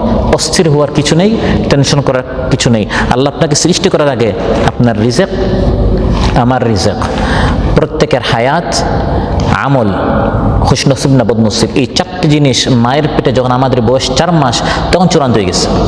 ফাকাদ্দারাহু তাকদীরা, ওটা আল্লাহ তাআলা মেপে নির্ধারণ করে দিয়েছেন। আপনি এর চেয়ে বেশিও পাবেন না, কমও পাবেন না। বিকাতবি রিজকিহি ওয়া আজালিহি ওয়া আমালিহি ওয়া শাকিয়্যুন আও সাঈদ। প্রত্যেকের রিজিক কোথায়, কখন, কতটুকু পাবেন এটা সব লেখা আছে। ও আজালিহি, হায়াত, মৃত্যু কোথায় আসবে, কোন সময় আসবে, কোন অবস্থায় আসবে, কোথায় আপনার কাফন দাফন হবে, কবর সব চূড়ান্ত হয়ে গেছে। হতে পারে আপনার কবরটি খনন হয়ে গেছে, হতে পারে আপনার কাফনের কাপড় সেলাই হয়ে গেছে। এগুলি সব নির্ধারণ করা। আমল কোথায়, কোন আমল করবেন, কি দেখবেন, কি শুনবেন, কোথায় চলবেন, হাঁটবেন, হাসবেন, কাঁদবেন, সব চূড়ান্ত হয়ে গেছে। আপনি যতটুকু হাসা আপনার জন্য নির্ধারণ, এর থেকে এক মুহূর্তে বেশিও হাসবেন না, কমও হাসবেন না, বেশিও চলবেন না, কমও চলবেন না, বেশিও দেখবেন না, কমও দেখবেন না। ফাকাদ্দারাহু তাকদীরা, মেপে মেপে প্রত্যেককে সৃষ্টি করেছেন এবং আল্লাহ পরিকল্পনা একে দিয়েছেন। ম্যাপ আল্লাহ তাআলা নির্ধারণ করে দিয়েছেন, সেই ম্যাপে আপনাকে চলতে হবে, সেই লোকেশন আপনার চলতে হবে। আঁকা বাঁকা ডানে বামে চলার যাওয়ার কার কোনো সুযোগ নেই। ফাকাদ্দারাহু তাকদীরা। ফিরআউনের সামনে মুসা আলাইহিস সালাম এভাবে আল্লাহর পরিচয় দিয়েছেন, আমার রবকে শুনো, রাব্বুনাল্লাযী আ'তা কুল্লা শাইইন খালকাহু সুম্মা হাদা। প্রত্যেক সৃষ্টিকে আল্লাহ তার যা দরকার তা দিয়েছেন, তারপর তাকে সঠিক রাস্তা দেখিয়ে দিয়েছেন। প্রত্যেক সৃষ্টির জোড়া আছে। ওয়া মিন কুল্লি শাইইন খালাকনা যাওজাইন ফাকাদ্দারাহু তাকদীরা। আল্লাহ মেপে মেপে প্রত্যেকে জোড়া সৃষ্টি করেছেন। রাতের জোড়া হচ্ছে দিন, অন্ধকারের সাথে আলো, উপরের সাথে নিচ, আসমানের সাথে জমিন, নরের সাথে নারী, মহিলার সাথে পুরুষ, প্রত্যেকের জোড়া জোড়া আল্লাহ মেপে মেপে সৃষ্টি করেছেন। আপনার জোড়া আল্লাহ সৃষ্টি করে দিয়েছেন। এক চোখের সাথে আরেক চোখ তার জোড়া আছে, এক কানের সাথে আরেক কান তার জোড়া আছে। জোড়া যদি না থাকতো আপনার অসামঞ্জস্য আপনি থাকতেন। আল্লাহ সেভাবে প্রত্যেক প্রত্যেককে সামঞ্জস্য করে সৃষ্টি করেছেন। সুবহানাল্লাহ। ফাকাদ্দারাহু তাকদীরা। আল্লাহ প্রত্যেকটা সৃষ্টির জন্য তার যেভাবে দরকার সেই সিস্টেম আল্লাহ তাআলা সৃষ্টি করেছেন। গাধাকে আল্লাহ তাআলা উটের চোখ দেন নাই, পিপিলিকাকে আল্লাহ তাআলা কোনো মশার পেট দেন নাই, মানুষকে আল্লাহ তাআলা কোনো ফেরেশতার হাত দেন নাই। প্রত্যেককে যে অঙ্গ তার দরকার, যতটুকু দরকার, যেভাবে দরকার, ফাকাদ্দারাহু তাকদীরা, মেপে মেপে আল্লাহ তাআলা সৃষ্টি করেছেন। মা তারা ফি খালকির রহমান মিন তাফাউত। রহমানের সৃষ্টিতে আপনি কোনো অসামঞ্জস্য পাবেন না। আল্লাহ মেপে মেপে সৃষ্টি করেছেন। আপনার যতটুকু দরকার, আপনার জন্য লাভ, আপনার জন্য উপকারী, আল্লাহ তাআলা আপনাকে এতটুকু দিয়েছেন। আপনি বেশি চাচ্ছেন, অস্থির হয়ে যাচ্ছেন, টেনশন যে তার বিল্ডিং এত বেশি, তার স্বাস্থ্য এত বেশি, তার মেধা এত বেশি। না, আপনার জন্য যতটুকু দরকারি আল্লাহ আপনাকে এতটুকু দিয়েছেন। সাউন্ড সিস্টেম, আপনার যতটুকু শোনা দরকার এতটুকু আল্লাহ তাআলা সেট করে আমাদেরকে সৃষ্টি করেছেন। এই সাউন্ড সিস্টেম যদি আরেকটু বেশি হাই হয়ে যায় তখন রাতে আমরা ঘুমাতে পারবো না। পিপিলিকার পদচারণার আওয়াজ পর্যন্ত আমাদের শুনতে হতো, তখন পাগল হয়ে যেতেন, অস্থির হয়ে যেতেন। কারণ সব আওয়াজ যদি আপনার কানে ঢুকে তাহলে মানুষ পাগল হয়ে যেত। এই জন্য সাউন্ড সিস্টেমটা আল্লাহ তাআলা মিডিয়াম লেভেল আর তারা সৃষ্টি করেছেন। আর বেশি যদি লো হতো, এতক্ষণ আমি কথা বলতাম আপনার কোনো কথাই শুনতেন না। তাহলে বেশি লো নয়, বেশি হাইও নয়, সাউন্ড সিস্টেম ফাকাদ্দারাহু তাকদীরা। যতটুকু শোনার ততটুকু মেপে আল্লাহ তারা সৃষ্টি করেছেন। দেখার যতটুকু দেখা দরকার, এই দেয়ালের পিছনে কি আছে আল্লাহ দেখেন। আল্লাহর দেখার সে শক্তি আছে, কিন্তু আমরা দেখি না। এটা আল্লাহ তাআলা আড়াল করে রেখেছেন। তারপর অনেক দূর একটা দূরত্ব আছে, এরপর আমরা দেখি না। যদিও সামনে কোনো দেয়াল না থাকে, তারপরে নির্দিষ্ট একটা দূরত্বের পর আমরা দেখতে পারি না। আমাদের দৃষ্টি শক্তির সিস্টেমটা আল্লাহ তাআলা সেভাবে করে দিয়েছেন। সব কিছু যদি আমরা দেখতে পারি, দেখতে দেখতে আমাদের মেমোরি এত ফুল হতো, তখন আমরা পাগল হয়ে যেতাম। এজন্য দেখার শক্তিটা আল্লাহ বেশি লো করেন নাই, বেশি হাইও করেন নাই। ফাকাদ্দারাহু তাকদীরা, মেপে মেপে আল্লাহ তাআলা সৃষ্টি করেছেন। এই আয়াতে আল্লাহ তাআলা তার 4টি গুণ উল্লেখ করার পর পরের আয়াতে আল্লাহ তাআলা তার আরও কয়েকটি গুণ উল্লেখ করেছেন। এই কোরআন যিনি নাজিল করেছেন তিনি কে? তিনি সাধারণ কেউ নন, তিনি হচ্ছেন আমার আপনার রব, মাবুদ আল্লাহ সুবহানাহু ওয়া তাআলা, যিনি এই কালাম, যিনি কোরআন নাজিল করেছেন। আল্লাহ তাআলা বলেন, ওয়াত্তাখাযু মিন দুনিহি আলিহাতাল লা ইয়াখলুকুনা শাইআ। আল্লাহ তাআলা বলেন যে তারা আল্লাহ তাআলাকে বাদ দিয়ে এমন মিথ্যা মাবুদ তারা গ্রহণ করেছে যারা কোনো কিছু সৃষ্টি করতে পারে না, তারা কোনো কিছুই সৃষ্টি করে না, বরং ওয়াহুম ইখলাকুন, তারা নিজেরা হচ্ছে সৃষ্টি। আল্লাহ তাআলা বলেন যে মানুষ আল্লাহ তাআলাকে বাদ দিয়ে, যিনি কোরআন নাজিল করেছেন সে আল্লাহ তাআলাকে বাদ দিয়ে মানুষ এমন মূর্তির, এমন পাথরের পূজা করে যারা কোনো কিছু সৃষ্টি করতে পারে না, বরং তারা নিজেরাই সৃষ্ট, তারা নিজেরাই হচ্ছে সৃষ্টি, তাদেরকে সৃষ্টি করা হয়। আল্লাহ তাআলা অবাক হয়ে বলছেন যে মানুষ আল্লাহর সাথে শিরিক করে কিভাবে। বিষয়টা কি এমন যে আল্লাহ তাআলা কিছু সৃষ্টি করেন, এই মূর্তি কিছু সৃষ্টি করে, যার কারণে এখন তারা সন্দেহের মধ্যে পড়েছে যে আসল স্রষ্টাকে আল্লাহ না এই মূর্তি। বিষয়টা কি এমন? বিষয়টা তো এমন নয়, বরং আল্লাহ তাআলা এককভাবে তিনি স্রষ্টা। তাহলে তারা এই ভ্রান্তিতে, এই ভুলের মধ্যে তারা কেন পতিত হয়? আল্লাহকে বাদ দিয়ে তারা মিথ্যা এই মূর্তির বা প্রতিমার তারা পূজা করে কেন?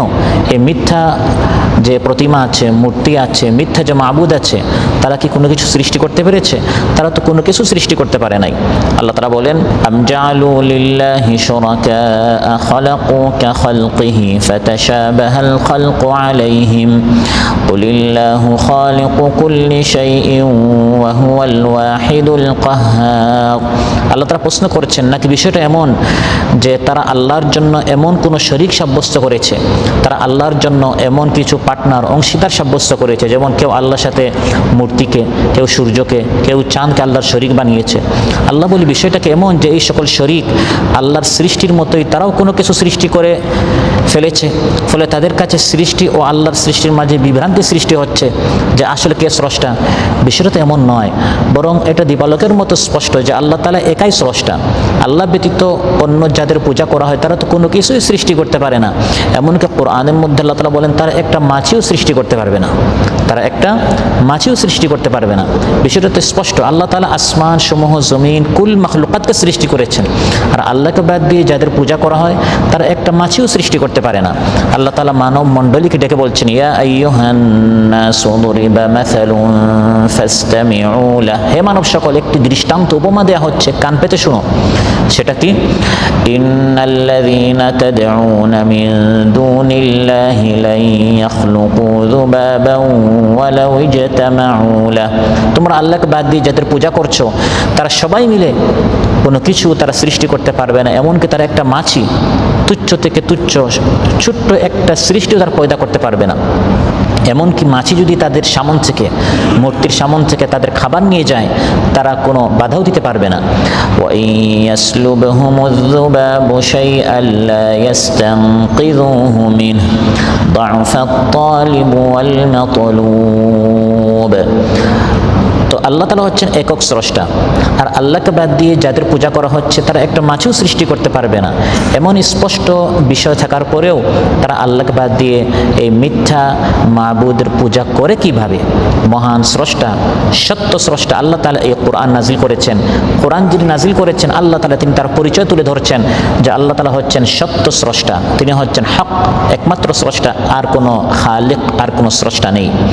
আল্লাহ তাআলা তার আরেকটি পরিচয় এই আয়াতে দিচ্ছেন যে আল্লাহ তাআলা হচ্ছেন আমার আপনার লাভ ক্ষতির, আমার আপনার উপকার অপকারের মালিক। যিনি এই কোরআন নাজিল করেছেন তার প্রথম পরিচয় এই আয়াতে আল্লাহ তাআলা দিয়েছেন যে তিনি হচ্ছেন একমাত্র স্রষ্টা। যিনি এই কোরআন নাজিল করেছেন আল্লাহ তাআলা তার দ্বিতীয় আরেকটি পরিচয় এই আয়াতে দিচ্ছেন যে তিনি হচ্ছেন আমার আপনার লাভ ক্ষতির মালিক। আমার লাভ আমার ক্ষতি করতে পারেন একজন সত্তা, তিনি কে? আল্লাহ তাআলা। আল্লাহ তাআলা বলছেন কোরআন যিনি নাজিল করেছেন তার পরিচয় শুনো। ওয়ালা ইয়ামলিকুনা লিআনফুসিহিম দাররান ওয়ালা নাফআ। যিনি কোরআন নাজিল করেছেন তিনি তোমাদের উপকার অপকারের মালিক। আর তোমরা আল্লাহকে বাদ দিয়ে, যিনি কোরআন নাজিল করেছেন তাকে বাদ দিয়ে তোমরা অন্যান্য যাদেরকে ডাকো, যাদের নিকট তোমরা যাও, তারা তোমাদের লাভ ক্ষতি, তারা তোমাদের উপকার অপকার কোনো কিছুর তারা মালিক না, তারা তোমাদের কিছুই করতে পারবে না। এই বিষয়টি মুসলিম মিল্লাতের পিতা ইব্রাহিম আলাইহিস সালাম তার কওমকে এভাবে বুঝিয়েছেন, ইয ক্বালা লিআবিহি ওয়া কওমিহি মা তা'বুদুন। ইব্রাহিম আলাইহিস সালাম তিনি তার বাবা এবং কওমকে বললেন তোমরা এইসব কি পূজা করছো, মূর্তির পূজা করো নাকি? তারা বলল ক্বালু না'বুদু আসনামান ফানাযাল্লু লাহা আকিফিন। তারা বলল আমরা মূর্তি পূজা করি, পুরোদিন আমরা মূর্তির নিকট পড়ে থাকি, তাদেরকে আমরা ডাকি। তিনি তাদেরকে প্রশ্ন করলেন এই মূর্তিকে ডেকে লাভটা কি? আমি তো আল্লাহকে ডাকি যিনি আমার ডাকে সাড়া দেন, যিনি আমার লাভ করেন, যিনি আমার থেকে ক্ষতি দূর করেন, কিন্তু এই সকল মূর্তিকে ডেকে লাভটা কি?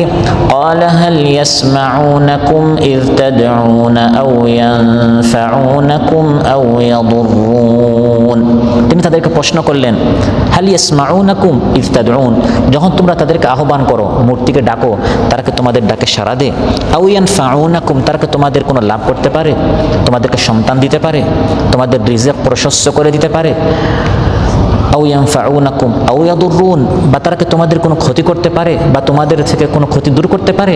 তাদের হাতে কিছুই নেই, তোমরা তাদেরকে ডাকো কোন যুক্তিতে? ওয়ালা ইয়ামলিকুনা লিআনফুসিহিম দাররান ওয়ালা নাফআ, তারা নিজেদের কোনো লাভ ক্ষতির, তোমাদের থেকে লাভ ক্ষতি তো তারা কোনো কিছু করতে পারবে না, নিজেদেরও এই মূর্তি বা আল্লাহ ছাড়া গায়রুল্লাহ যত মাবুদ আছে তারা নিজেদেরও কোনো লাভ ক্ষতি করতে পারে না, অন্যের লাভ ক্ষতি করা তো দূরের কথা।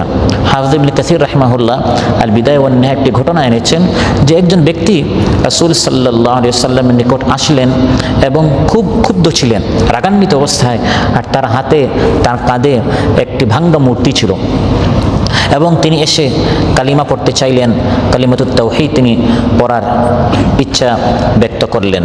রাসূল সাল্লাল্লাহু আলাইহি ওয়াসাল্লাম তাকে প্রশ্ন করলেন তোমার কাঁধে এই ভাঙ্গা মূর্তি কেন? তিনি বললেন আমি এই জন্য ইসলাম গ্রহণ করতে এসেছি। ঘটনা কি? তিনি বললেন যে এই মূর্তিটি আমার মাবুদ ছিল, আমি তার পূজা করতাম, আমি তার উপাসনা করতাম, এবং আমার লাভ করার জন্য বা আমার থেকে ক্ষতি দূর করার জন্য যখন আমি কোনো দূর দেশে সফরে যেতাম, ভ্রমণে যেতাম, আমি সাথে এই মূর্তিটি নিয়ে যেতাম। একটা সফরে যাচ্ছি, তখন আমি মূর্তিটাকে পার্শ্বে রেখে আমি আমার প্রাকৃতিক ডাক আসলো, আমি একটু দূরে গেলাম বাথরুম করার জন্য, ফিরে এসে দেখি যে এই মূর্তির পুরা শরীরে পানি টপকাচ্ছে, পুরা শরীর থেকে পানি, পুরা তার শরীরের মধ্যে পানি রয়েছে। আমি চিন্তা করলাম সে যেহেতু আমার মাবুদ, আমি যেহেতু তার উপাসনা করি, তার পূজা করি, তো আমার মাবুদের শরীরে পানি এটা নিঃসন্দেহে কোনো বাবরকত পানি হবে, কোনো বরকতওয়ালা পানি হবে। আমি এই বরকতের পানিগুলো আমার শরীরে লাগাতে রাখলাম, আর অতি ভক্তিতে আমি এটা চাটাও শুরু করলাম, জিহ্বা দিয়ে আমি এটা চাটা শুরু করলাম। চাটতে গিয়ে আমি দেখলাম যে পানিটা এর মধ্যে দুর্গন্ধ রয়েছে এবং পানিটা কেমন জানি টকটক। তখন আমি বিস্মিত হলাম যে আমার মাবুদের এত বরকতের পানি এমন তিতা হবে কেন এবং এমন দুর্গন্ধ হবে কেন। আমি দেখলাম দূরে এক কুকুর এবং তার নিচের থেকে পানি বের হচ্ছে। তখন আমি বুঝলাম, আমি যখন বাথরুম করতে গেলাম এই সুযোগে এই কুকুরটি এসে আমার এই মূর্তির উপর প্রস্রাব করেছিল। এই প্রস্রাবের পানি তার শরীরের মধ্যে লাগাচ্ছিল, যেগুলো আমি আমার শরীরে লাগাচ্ছিলাম এবং আমি সেটা চাটতেছিলাম। রাগে আমি এটা আছাড় মেরে ভেঙে ফেললাম এবং ইয়া রাসূলুল্লাহ আপনার নিকট আসলাম। আমার এই বিশ্বাস যে মূর্তি তার থেকে একটা কুকুরের নাপাক পানি সরাতে পারে না, তার থেকে কোনো ক্ষতি দূর করতে পারে না। আমি সফরে যাচ্ছি, ভ্রমণে যাচ্ছি, কত বিপদ আপদ মুসিবত আমার সামনে আসতে পারে, যার থেকে নিজের থেকে এমন সামান্য ছোট্ট একটা ক্ষতি দূর করতে পারে না, সে আমার থেকে এত বড় বড় বিপদ কিভাবে দূর করতে পারে। এসে কালিমাতুত তাওহীদ পাঠ করে ইসলাম গ্রহণ করলো। তাহলে আল্লাহ তাআলা আমাদেরকে বোঝাচ্ছেন যে এই কোরআন যিনি নাজিল করেছেন আল্লাহ তাআলা, একমাত্র তার হাতেই রয়েছে লাভ ক্ষতি। আমার আপনার উপকার অপকার আল্লাহ ছাড়া অন্য কারো হাতে আমার আপনার কোনো লাভও নেই, আমার আপনার কোনো ক্ষতি নেই। তিরমিজিতে এসেছে রাসূল সাল্লাল্লাহু আলাইহি ওয়াসাল্লাম ইরশাদ করেন, ওয়া'লাম আন্নাল উম্মাতা লাউ ইজতামাআত আলা আন ইয়ানফাউকা বিশাইইন লাম ইয়ানফাউকা ইল্লা বিশাইইন ক্বাদ কাতাবাহু আল্লাহু লাক। বিশ্বাস করো, জেনে রাখো, গোটা উম্মত সকল মানুষ যদি একত্রিত হয়ে তোমার কোনো লাভ করতে চায়, আল্লাহ তাআলা যদি না চান, সবাই মিলে তোমার কোনো লাভ করতে পারবে না। তোমাকে 1 টাকা বেশি, 1 মুহূর্ত বেশি হায়াত, কোনো ধরনের লাভ, জানের লাভ, মালের লাভ, স্বাস্থ্যের লাভ, কোনো ধরনের লাভ তারা কেউ করতে পারবে না সেটা ছাড়া যেটা আল্লাহ তাআলা তোমার ভাগ্যে লিখে রেখেছেন। আর জেনে রাখো, গোটা মানব মণ্ডলী একত্রিত হয়ে সবাই যদি তোমার জন্য তোমার কোনো ক্ষতি সাধন করতে চায়, আর আল্লাহ তাআলা যদি সেটা না চান, সবাই মিলে তোমার কোনো ক্ষতি করতে পারবে না সেটা ব্যতীত যেটা আল্লাহ তাআলা তোমার জন্য লিখে রেখেছেন। ওয়া'লাম আন্নাল উম্মাতা লাউ ইজতামাউ আলা আন ইয়াদুররুকা বিশাইইন লাম ইয়াদুররুকা ইল্লা বিশাইইন ক্বাদ কাতাবাহু আল্লাহু আলাইক। অতএব আল্লাহ তাআলা তার পরিচয় দিচ্ছেন, কোরআন যিনি নাজিল করেছেন তিনি হচ্ছেন আমার আপনার স্রষ্টা। 2, কোরআন যিনি নাজিল করেছেন তার হাতে রয়েছে আমার আপনার লাভ ক্ষতি। আল্লাহ ব্যতীত অন্য কোনো স্রষ্টা নেই, আল্লাহ ব্যতীত অন্য কেউ আমার আপনার উপকার অপকার লাভ ক্ষতির মালিক আর কেউ হতে পারে না। তারপর আল্লাহ তাআলা বলেন, আল্লাহর আরেকটি গুণ হচ্ছে যে আল্লাহর হাতে রয়েছে আমার আপনার মৃত্যু, আমার আপনার জীবন এবং আমার আপনার পুনরুত্থান হওয়া। মৃত্যুর পর আবার যে আমরা জীবিত হব, এই 3টাই আল্লাহর হাতে। আল্লাহ ছাড়া অন্য যাদের পূজা করা হয় তাদের হাতে আমার আপনার হায়াতও নেই, আমার আপনার মৃত্যু নেই। আমার আপনার মৃত্যুর পর যে আবার আমরা হায়াত পাবো, জীবন পাবো পরকালে, এটা অন্য কারো হাতে নেই। অতএব যার হাতে এই 3টা রয়েছে, তিনি যে কোরআন নাজিল করেছেন তারই আমার আপনার হুকুম মানতে হবে, তার ইবাদত করতে হবে। আল্লাহ তাআলা বলছেন, ওয়ালা ইয়ামলিকুনা মাউতা গায়রুল্লাহ, তাদের হাতে কোনো মাউত নেই, তারা কোনো মৃত্যুর মালিক নয়, বরং মৃত্যুর মালিক হচ্ছেন একমাত্র আল্লাহ তাআলা। আল্লাহ তাআলা সূরাতুল বাকরা এভাবে বলছেন, কাইফা তাকফুরুনা বিল্লাহি ওয়া কুনতুম আমওয়াতান ফাআহইয়াকুম সুম্মা ইউমীতুকুম সুম্মা ইউহয়ীকুম সুম্মা ইলাইহি তুরজাউন। কাইফা তাকফুরুনা বিল্লাহ, তোমরা আল্লাহকে অস্বীকার করো কিভাবে? ওয়া কুনতুম আমওয়াতা, তোমরা মৃত ছিলে, ফাআহইয়াকুম, এই হায়াত তোমাদেরকে আল্লাহ তাআলা দিয়েছেন। সুম্মা ইউমীতুকুম, মৃত্যু আল্লাহ তাআলা আবার দিবেন। সুম্মা ইউহয়ীকুম, হায়াত আল্লাহ তাআলা আবার দিবেন। প্রথমবার আল্লাহ হায়াত দিয়েছেন, মৃত্যু আল্লাহ দিবেন, আবার কিয়ামতের দিন আল্লাহ তাআলা উঠাবেন। সুম্মা ইলাইহি তুরজাউন, আবার সবাইকে আল্লাহর সামনে একত্রিত হতে হবে।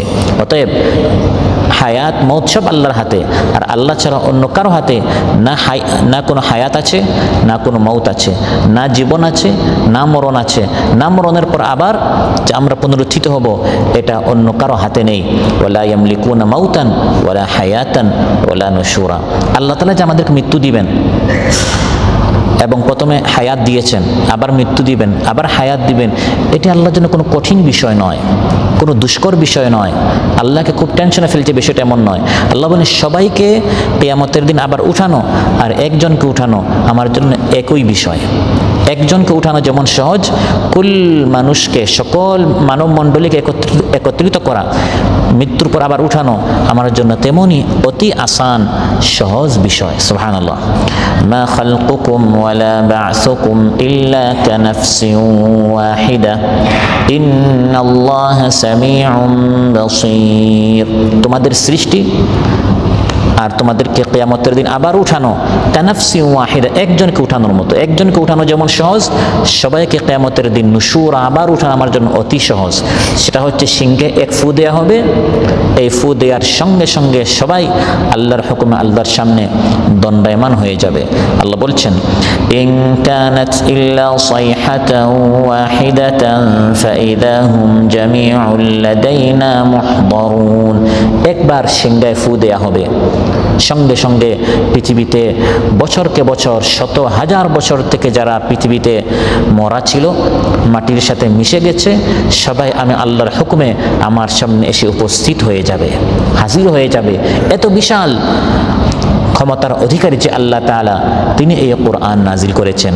অতএব সেই আল্লাহকে বাদ দিয়ে অন্য কারো ইবাদত করা যাবে না। ফালা তাদউ মা'আল্লাহি ইলাহান আখার ফাতাকুনা মিনাল মুআযযাবিন। যিনি হচ্ছেন তোমার স্রষ্টা, যিনি হচ্ছেন তোমার লাভ ক্ষতির মালিক, যিনি তোমার হায়াতের মালিক এবং মৌতের মালিক এবং মৃত্যুর পর আবার তোমাকে উঠাবেন, এই সব কিছু যার হাতে, তাকে বাদ দিয়ে অন্য কাউকে ডাকিও না, অন্যথায় তোমাকে শাস্তি দেওয়া হবে, তোমাকে আযাব দেওয়া হবে। শাস্তি থেকে বাঁচতে হলে একমাত্র সেই আল্লাহ তাআলাকে ডাকো। এভাবে আল্লাহ তাআলা সুস্পষ্ট দলিল প্রমাণ পেশ করছেন যে এই কোরআন যিনি নাজিল করেছেন তিনি হচ্ছেন আল্লাহ তাআলা, যার হচ্ছে এই সকল গুণাবলী, যার হচ্ছে এই সকল বৈশিষ্ট্য। তার যদি এত বৈশিষ্ট্য হয়, তিনি যে কোরআন নাজিল করেছেন, এই কোরআনকে অবশ্যই মানতে হবে। এই কোরআন সম্পর্কে কোনো সন্দেহ, সংশয়, অভিযোগ, প্রশ্ন উত্থাপন করার কোনো সুযোগ নেই। কারণ যিনি নাজিল করেছেন তিনি হচ্ছেন আমার আপনার বাদশা, আমার আপনার স্রষ্টা, আমার আপনার খালিক, আমার আপনার রাজিক, যার হাতে আমার আপনার লাভ ক্ষতি, হায়াত মত সব কিছু। তিনি কোরআন নাজিল করলেন, সেটা অবশ্যই মেনে নিতে হবে।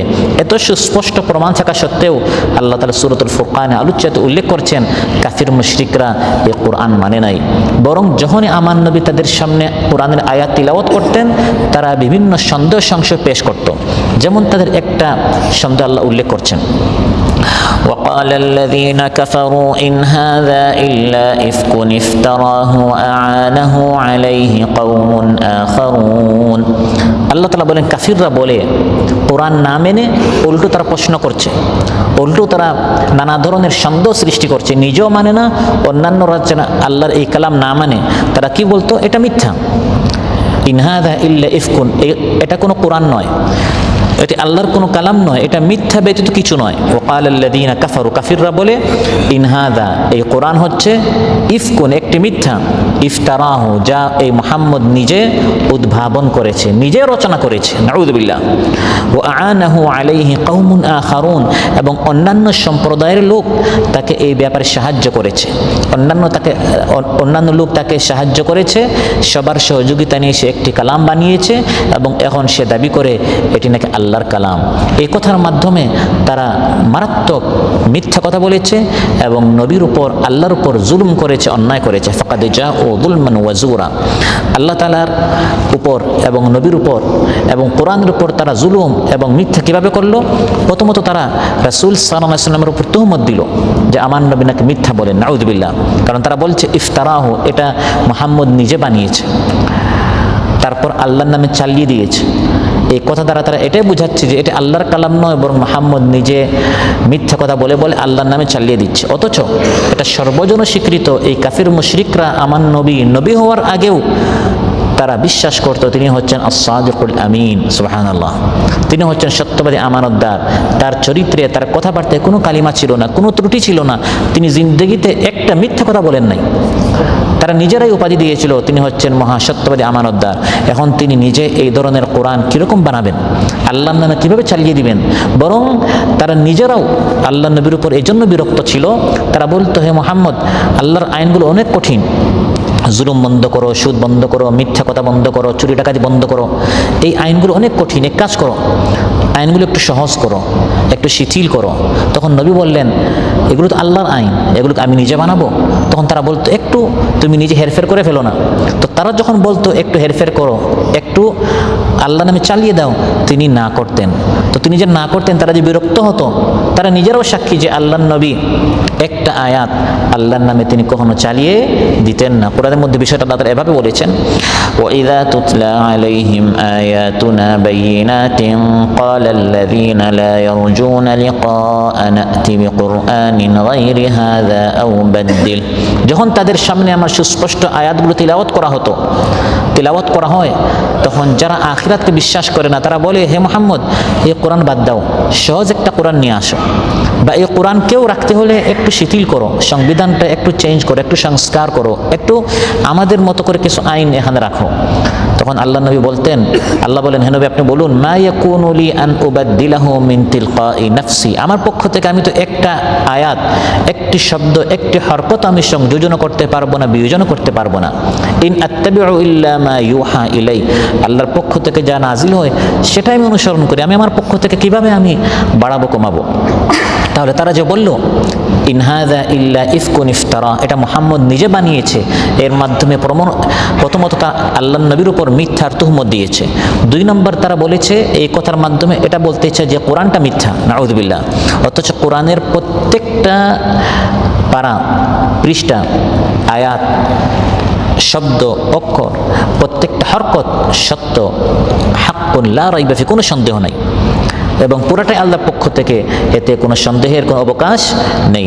আল্লাহ তাআলা কোরআনের মধ্যে বলছেন, ওয়া তাম্মাত কালিমাতু রাব্বিকা সিদকান ওয়া আদলা, তোমার রবের কালাম পরিপূর্ণ হয়েছে সত্যতা এবং ইনসাফের সাথে। এটা পুরাটাই ইনসাফে ভরপুর আর পুরাটাই সত্যতায় পরিপূর্ণ, এখানে মিথ্যার কোনো সুযোগ নেই।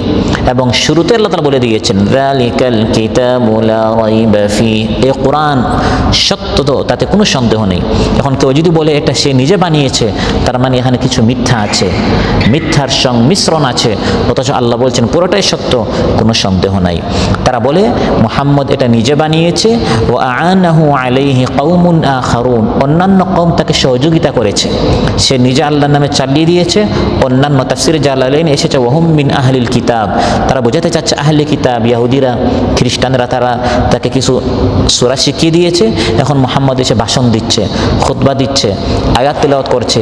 ওই ইহুদিরা, তাদের নিকট তো কিতাবের জ্ঞান আছে, তারা আহলে কিতাব, ওই কিতাবগুলো থেকে কিছু তাওরাত থেকে, কিছু ইনজিল থেকে, আর কিছু আগের কিচ্ছা কাহিনী সব মিলিয়ে এখন সে বলছে কোরআন এটা আল্লাহর পক্ষ থেকে নাজিল হয়েছে।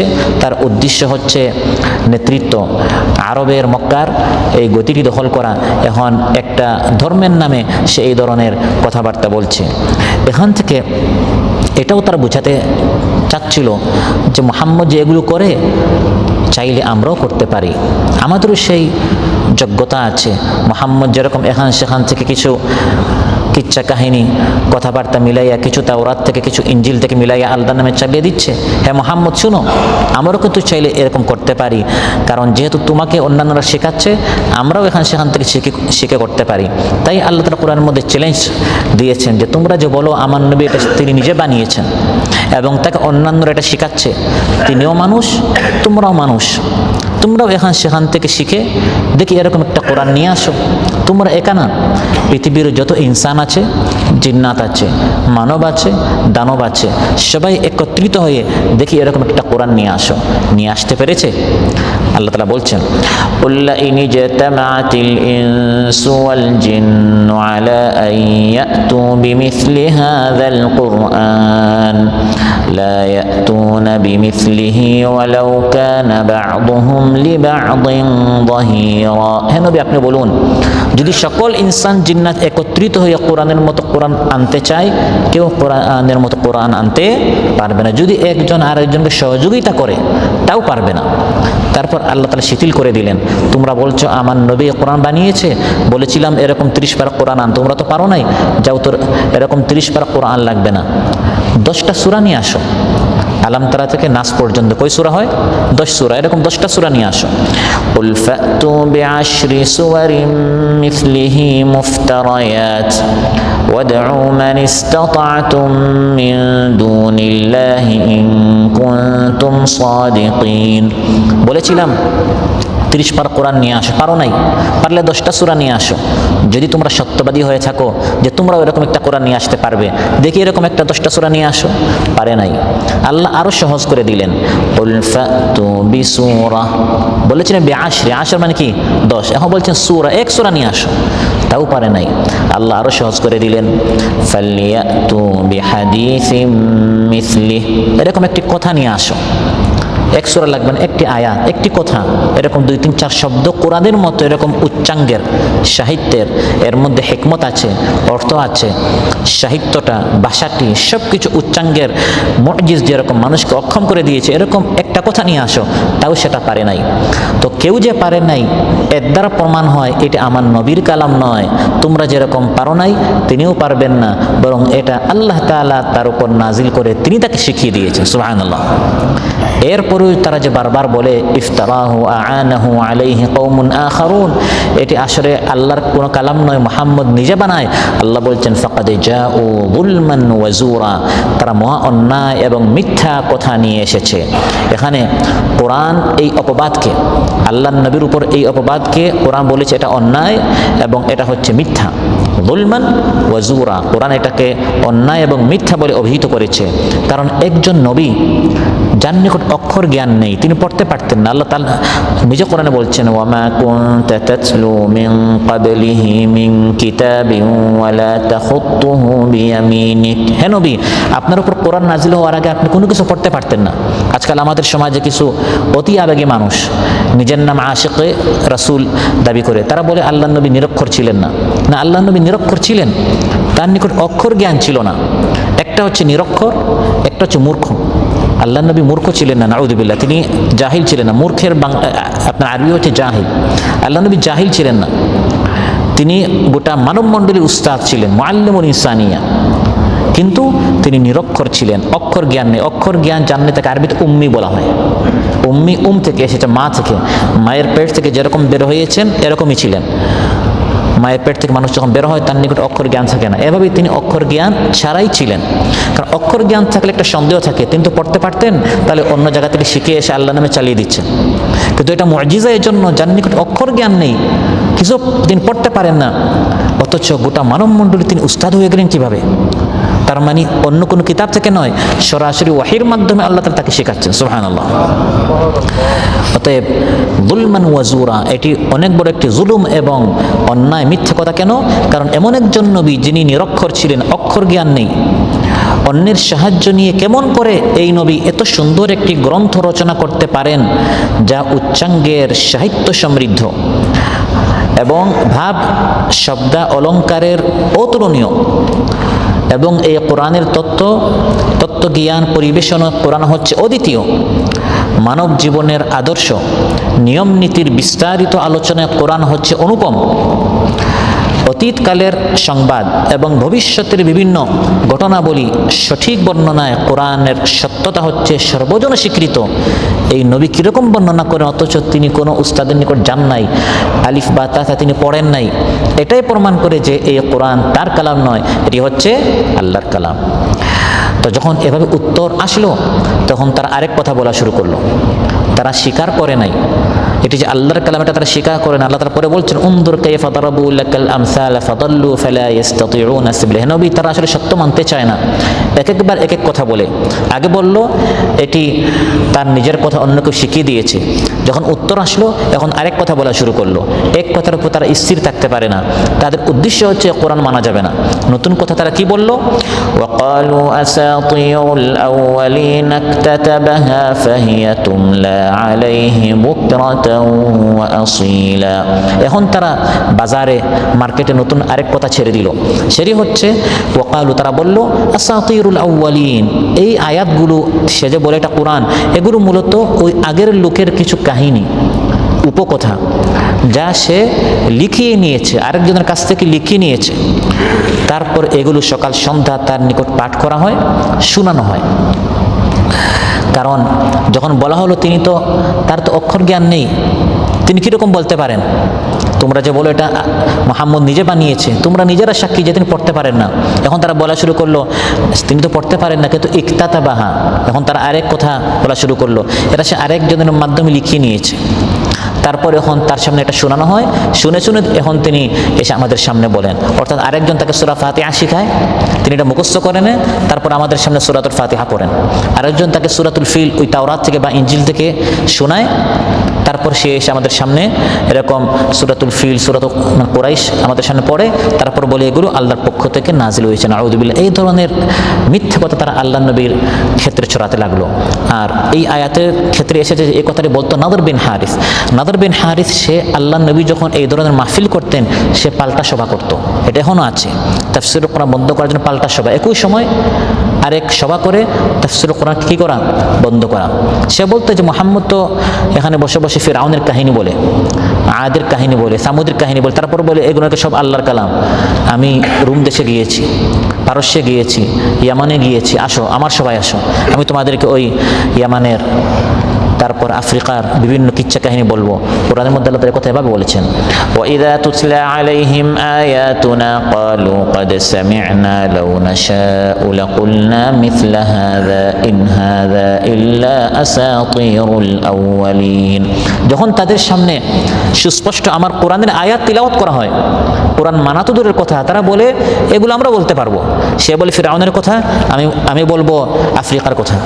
সে বলে আদের কথা, আমি বলবো ইয়ামানের কথা। এভাবে বিভিন্ন কিচ্ছা কাহিনীর সে বই নিয়ে আসতো আর বলতো যে মুহাম্মদের মাহফিল বন্ধ করো, আমার সবাই আসো, এবং পাল্টা সবাই সে করতো। আর বলতো তাকে অন্যান্যরা শিখায়, আমি অন্যান্য জায়গা থেকে শিখে এসেছি, তো সবাই আমরা সমান সমান হয়ে গেছি, কিন্তু আমরা আল্লাহর নামে বলি না, সেগুলো আল্লাহর নামে বলে। সে এভাবে ধর্মের নামে ব্যবসা করে। এভাবে তারা আল্লাহর নবীর উপর এই ধরনের আজীব কথাবার্তা বলতো, জঘন্য কথাবার্তা বলতো। যুগে যুগে যারা কোরআনের কথা বলে তাদেরকে এরকম ধর্ম ব্যবসায়ী, ধর্মের নামে রাজনীতি, ধর্মের নামে ব্যবসা, এই সকল শব্দ আজও বলা হয় কিনা? আজও বলা হয়। কোরআনের কথা যখন আপনি বলবেন, এই ধরনের কথাবার্তা আপনার নামে ট্যাগ লাগানো হবে। আল্লাহ জবাব দিচ্ছেন, এগুলো আমার নবীর কথা নয়, এগুলো কে নাজিল করেছেন শোনো। কুল আনজালাহুল্লাযী ইয়া'লামুস সিররা ফিস সামাওয়াতি ওয়াল আরদি ইন্নাহু কানা গফুরার রহিমা। এই কোরআন সে মহাসত্তা নাজিল করেছেন, যিনি সমুদয় রহস্য, গুপ্ত বিষয়, গায়বের বিষয়, গোপন বিষয় সব কিছু যিনি জানেন। এই কোরআন আসমান জমিনের সব বিষয় যিনি জানেন, তিনি নাজিল করেছেন। সুবহানাল্লাহ। তার নামে এরকম চালিয়ে দেওয়া হবে, তার নামে আরেকজন গোপনে কিছু লিখে নিয়ে এসে তার নামে বলে দিবার, তিনি জানবেন না, শাস্তি দিবেন না, এটা তো হতেই পারে না।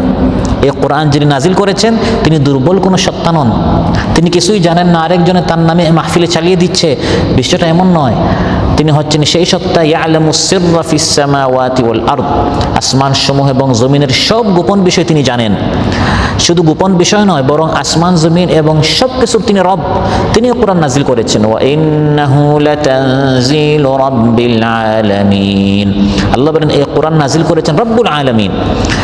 এবং এই কোরআনটা এমন শক্তিশালী আল্লাহ তাআলা নাজিল করেছেন, যে কোরআনটা এমন শক্তিশালী যে কোরআনের ডান দিক থেকে, বাম দিক থেকে, সামন থেকে, পিছন থেকে কোনো মিথ্যা প্রবেশ করার কোনো সুযোগ নেই। একজন এসে বলবে আল্লাহ বলেছেন, অথচ আল্লাহ বলেন নাই, কোরআনের মধ্যে মিথ্যা কিছু ঢুকিয়ে দিবে, এরকম শক্তি কারো নেই।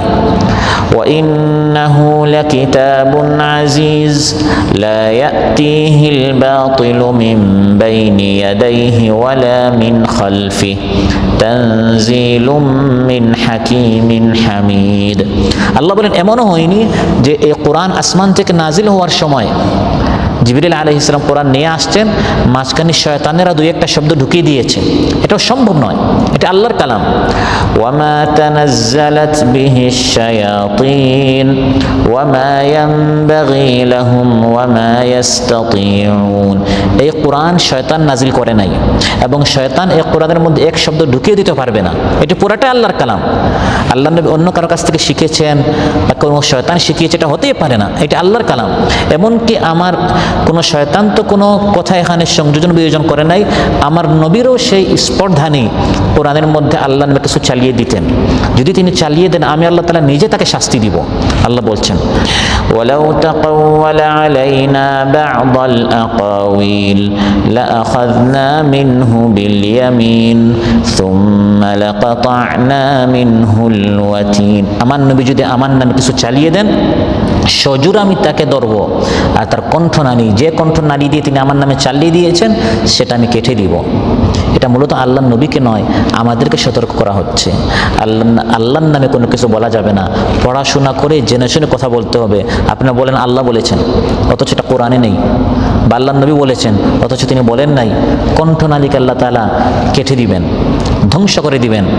আপনার স্বাস্থ্য, আপনার জীবন, আপনার হায়াত পুরোটাই আল্লাহ তাআলা ধ্বংস করে দিবেন। এরকম জঘন্য কথা বলার পরেও আল্লাহ বলছেন যারা এই কোরআন না মেনে এই সকল অভিযোগ করে প্রশ্ন করে তাদেরকে আমি মাফ করে দিব যদি তারা তাওবা করে। সুবহানাল্লাহ, ইন্নাহু কানা গফুরার রাহিমা। আল্লাহ তাআলা আয়াতের শেষে বলছেন আল্লাহ তাআলা হচ্ছেন ক্ষমাশীল, দয়ালু। অর্থাৎ যারা কোরআনের এত স্পষ্ট আয়াত শোনার পরেও এত প্রশ্ন করে, এত অভিযোগ করে, এত সন্দেহ সংশয় সৃষ্টি করে, তারাও যদি তওবা করে আমি তাদের তওবাটাও মাফ করে দিব। আল্লাহ তাআলা কাউকে শাস্তি দিতে চান না, যত বড় অপরাধী হোক। খ্রিস্টানেরা আল্লাহর তিনজন আল্লাহ বানিয়েছে, তাদেরকে আল্লাহ বলেন আফালা ইয়াতুবুনা ইলাল্লাহ, তারা তওবা করে না কেন? তারাও তওবা করে আমি মাফ করে দিব। সুবহানাল্লাহ। এভাবে আল্লাহ সুবহানাহু ওয়া তাআলা কাফির মুশরিকদের কোরআন সম্পর্কে তাদের যে অভিযোগ এগুলো জবাব দেওয়ার পর এখন আল্লাহ তাআলা উল্লেখ করেছেন যে তারা শুধু কোরআনকে নিয়ে অভিযোগ করেছে, প্রশ্ন উঠিয়েছে তা নয়, শুধু রিসালাতকে নিয়ে প্রশ্ন উঠিয়েছে তা নয়। এই রিসালাত যার উপর নাজিল হয়েছে সে রাসূল সাল্লাল্লাহু আলাইহি ওয়াসাল্লামকে নিয়েও কাফির মুশরিকদের বিভিন্ন অভিযোগ, প্রশ্ন এর শেষ নাই। তারা বলল এই নবী একজন মানুষ হয়ে কেন আসলেন? নবী এসেছেন তাহলে তার একটা শান হতে হবে, একটা ভাব থাকতে হবে, তার একটা ভারত্ব থাকতে হবে। তিনি একজন ফেরেশতা হয়ে আসবেন। আচ্ছা, ফেরেশতা না হোক, মানুষ হয়ে এসেছেন তাহলে একজন বাদশাহ নবী হয়ে আসবেন। আচ্ছা, বাদশাহ না হলেন তাহলে আল্লাহর পক্ষ থেকে তার সাথে কিছু ফেরেশতা থাকতো। এভাবে তারা বিভিন্ন প্রশ্ন করা শুরু করলো, বিভিন্ন অভিযোগ করা শুরু করলো। আল্লাহ তাআলা আলোচ্য আয়াতগুলোতে সেগুলো উল্লেখ করেছেন। ওয়াকালু মা লিহাদার রাসূল ইয়াকুলু আত-তাআমা ওয়া ইয়ামশি ফিল আসওয়াক। আর তারা বলে এ রাসূলের কি হলো? মা লিহাদার রাসূল ইয়াকুলু আত-তাআম, সে আহার করে, খাবার খায়, ওয়া ইয়ামশি ফিল আসওয়াক, আবার হাটে বাজারে চলাফেরা করে।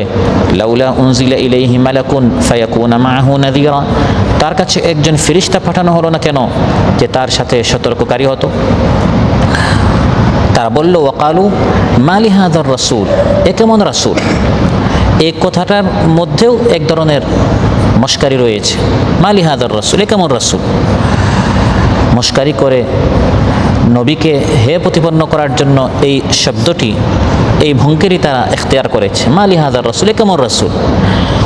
নবীকে ছোট করার জন্য, নবীকে নিয়ে তুচ্ছ তাচ্ছিল্য করার জন্য মা লিহাদার রাসূল, এ কেমন রাসূল? যেমন সূরাতুল হিজর আল্লাহ তাআলা ইরশাদ করেন যে কাফিররা বলতো ওয়াকালু ইয়া আইয়ুহাল্লাযী নুযিলা আলাইহি যিকরু ইন্নাকা লামাজনুন। কাফিররা বলতো সেই ব্যক্তি যার উপর যিকির নাজিল হয়েছে, কোরআন নাজিল হয়েছে, তুমি তো এক উম্মাদ, এক পাগল। নাউযুবিল্লাহ।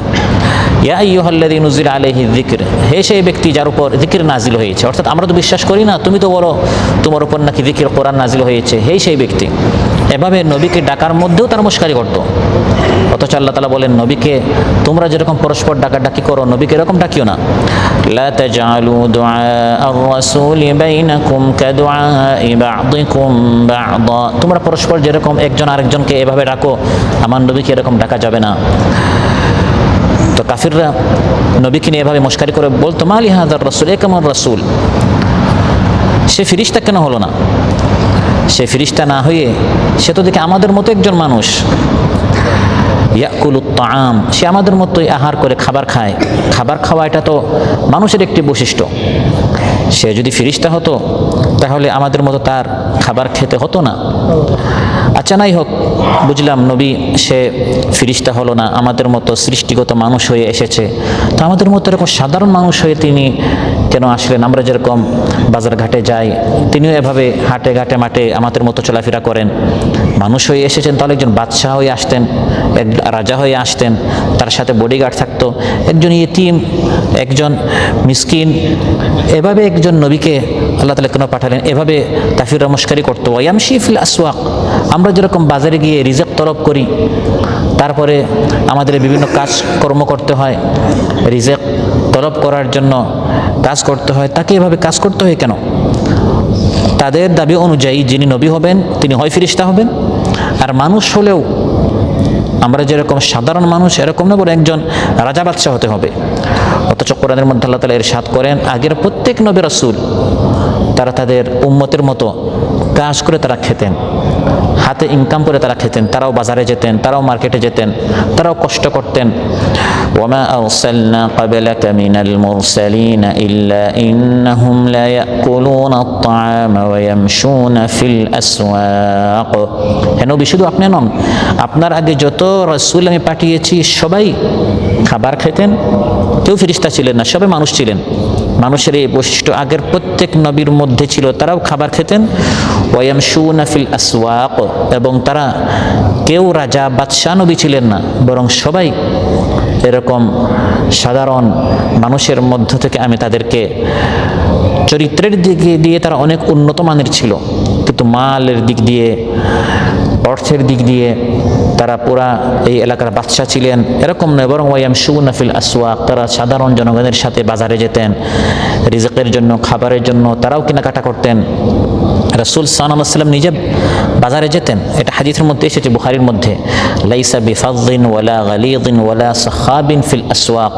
রাসূল সাল্লাল্লাহু আলাইহি ওয়াসাল্লাম কঠোর ছিলেন না, কর্কশ ছিলেন না, আর বাজারে তিনি চিৎকার করতেন না। বাজারে গেলেই চিল্লাচিল্লি করতে হয়, রাসূল সাল্লাল্লাহু আলাইহি ওয়াসাল্লাম বাজারে গেলে চিল্লাচিল্লি করতেন না। তার মানে তিনি বাজারে যেতেন, কিন্তু গিয়ে অন্যান্যরা যেরকম কর্কশ ভাষায় বা গালাগালি করে, বা বাজারে গেলেই মানুষের চরিত্র, মানুষের কথাবার্তা, স্বর, কণ্ঠ একটু উঁচু হয়ে যায়, মসজিদের মধ্যে যেরকম একটা সাকিনা থাকে, একটা শান্তি থাকে, সেই সাকিনা, সেই শান্তি বাজারে থাকে না, মার্কেটে থাকে না। কিন্তু রাসূল সাল্লাল্লাহু আলাইহি ওয়াসাল্লাম মার্কেটে গেলেও মার্কেট বাজারওয়ালাদের মতো এভাবে তিনি কর্কশ হতেন না, চিৎকার করতেন না। তার মানে তিনি বাজারে যেতেন, কিন্তু যে আদব আছে, শিষ্টাচার আছে, সেগুলো তিনি খেয়াল করতেন। তো কাফিররা বলতো, এমন নবী কেন আসলেন? তিনি ফেরেশতা হতেন, বা ফেরেশতা না হোক বাদশা হতেন। আচ্ছা, বাদশা না হোক, মানুষ হয়ে এসেছেন, তাহলে তার বডিগার্ড হিসাবে সাথে আশেপাশে ফেরেশতা আসতো, যারা এসে বলতো আল্লাহর পক্ষ থেকে যে এই নবী আমি আল্লাহর পক্ষ থেকে এসেছি, আর এই ফেরেশতারা এসে তাকে সত্যায়ন করত, তাকে সত্য বলে ঘোষণা করত। এরকম কেন হলো না? লাউলা উনজিলা ইলাইহি মালাকুন ফায়াকুনা মাআহু নাযীরা। লাউলা উনজিলা ইলাইহি মালাক, তার সাথে আরেকজন ফেরেশতা কেন আসলো না, যে ফেরেশতা সবসময় তার সাথে থাকবে? ফায়াকুনা মাআহু নাযীরা, ওই ফেরেশতা তাকে সত্য বলে ঘোষণা করবে। এমন যদি হতো তাহলে আমরা তার কথা মানতাম, কিন্তু যেহেতু তিনি রাজা হয়ে আসেন নাই, বা ফেরেশতা হয়ে আসেন নাই, বা তার সাথে কোনো ফেরেশতা আসে নাই, সেজন্য আমরা তার কথা মানতে পারলাম না। এগুলো নিছক মুখের কথা, কথার কথা, নবীর কথা না মানার জন্য নানা অভিযোগ, এক একটা দোষ বের করা। আবার তারা বলল, আও ইউলকা ইলাইহি কানজুন আও তাকুনু লাহু জান্নাতুন ইয়াকুলু মিনহা, অথবা তাকে ধনভাণ্ডার ঢেলে দেয়া হলো না কেন? আমরা দেখি এই নবী দুপুরে যদি খাবার খায় তো রাত্রে পায় না, রাতে পেলে পরের দিন পায় না।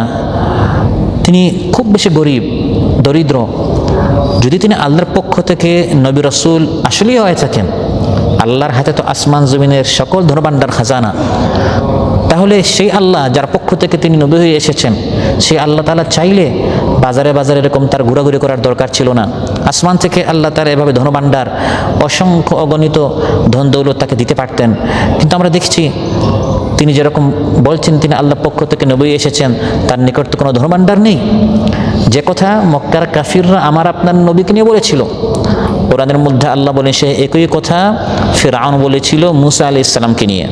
فلولا ألقي عليه أسورة من ذهب أو جاء معه الملائكة مقترنين এই মূসা যদি সত্যি সত্যি নবী হয়ে থাকে, ফিরআউন বলছে যে আমার কত প্রাসাদ, অঢেল ধন সম্পদ, ক্ষমতা, কর্তৃত্ব, পুরা মিশরের উপর আমার দাপট রয়েছে।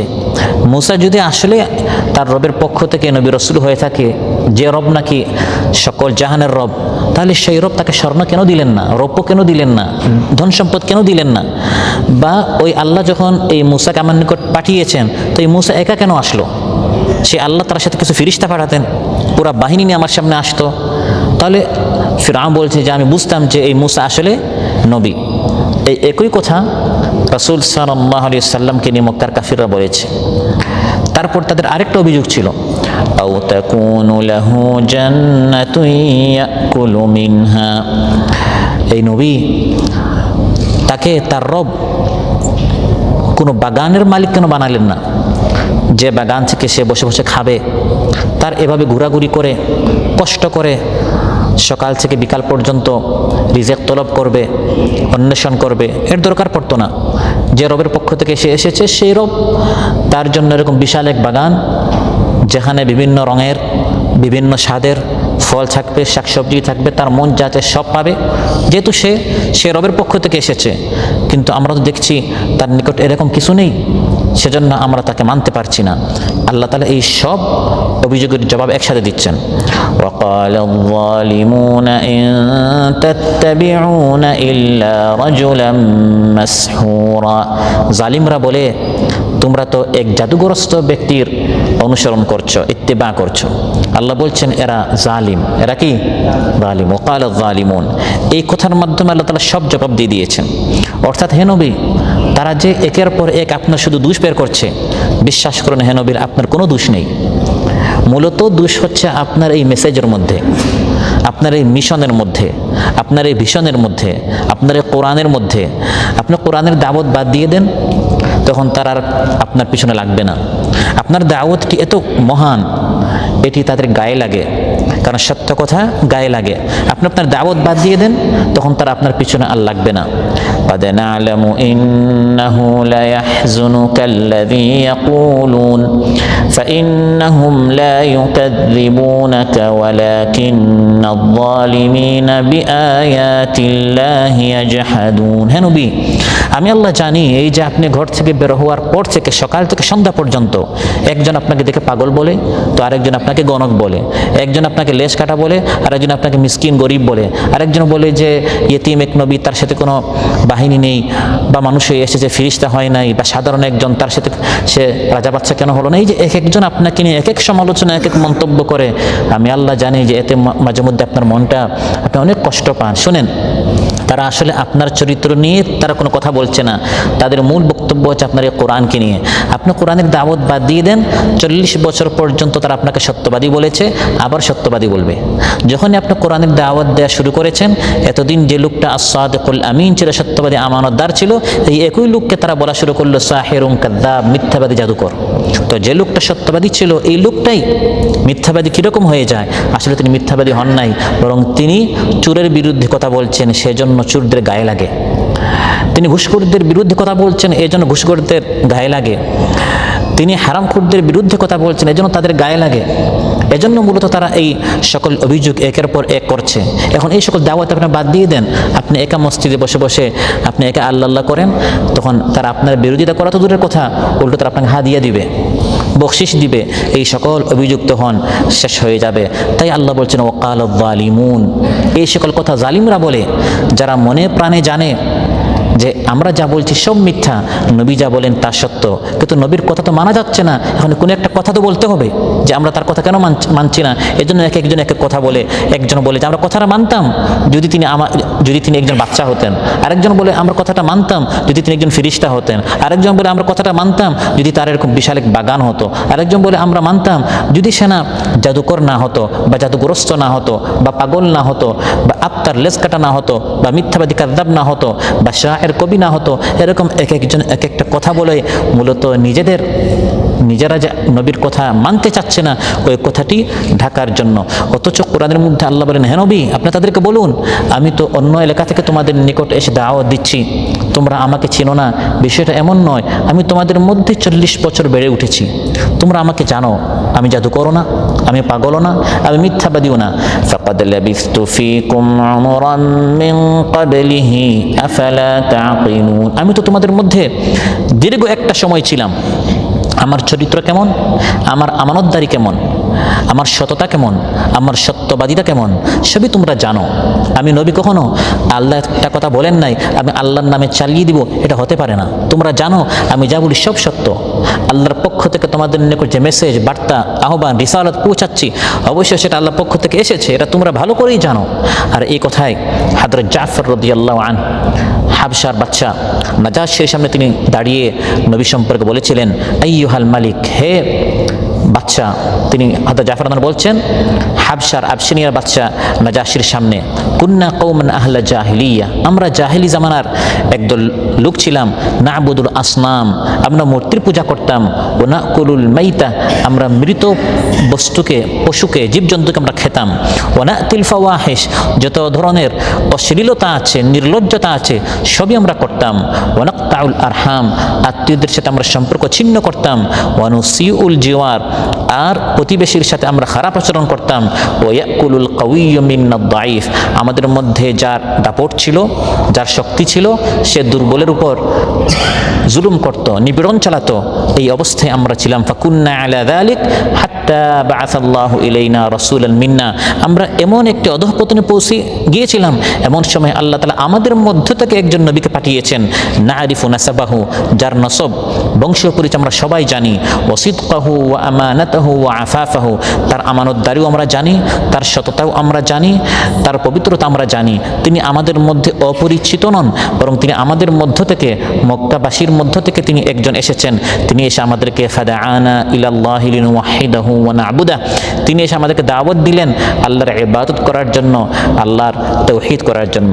তাহলে মক্কার কাফিররাও জানতো, আর সাহাবায়ে কেরামও জানতেন যে রাসূল সাল্লাল্লাহু আলাইহি ওয়াসাল্লাম, তার পরিচয়, তার সত্যবাদিতা, এটা সবাই জানতো, তিনি অপরিচিত ছিলেন না।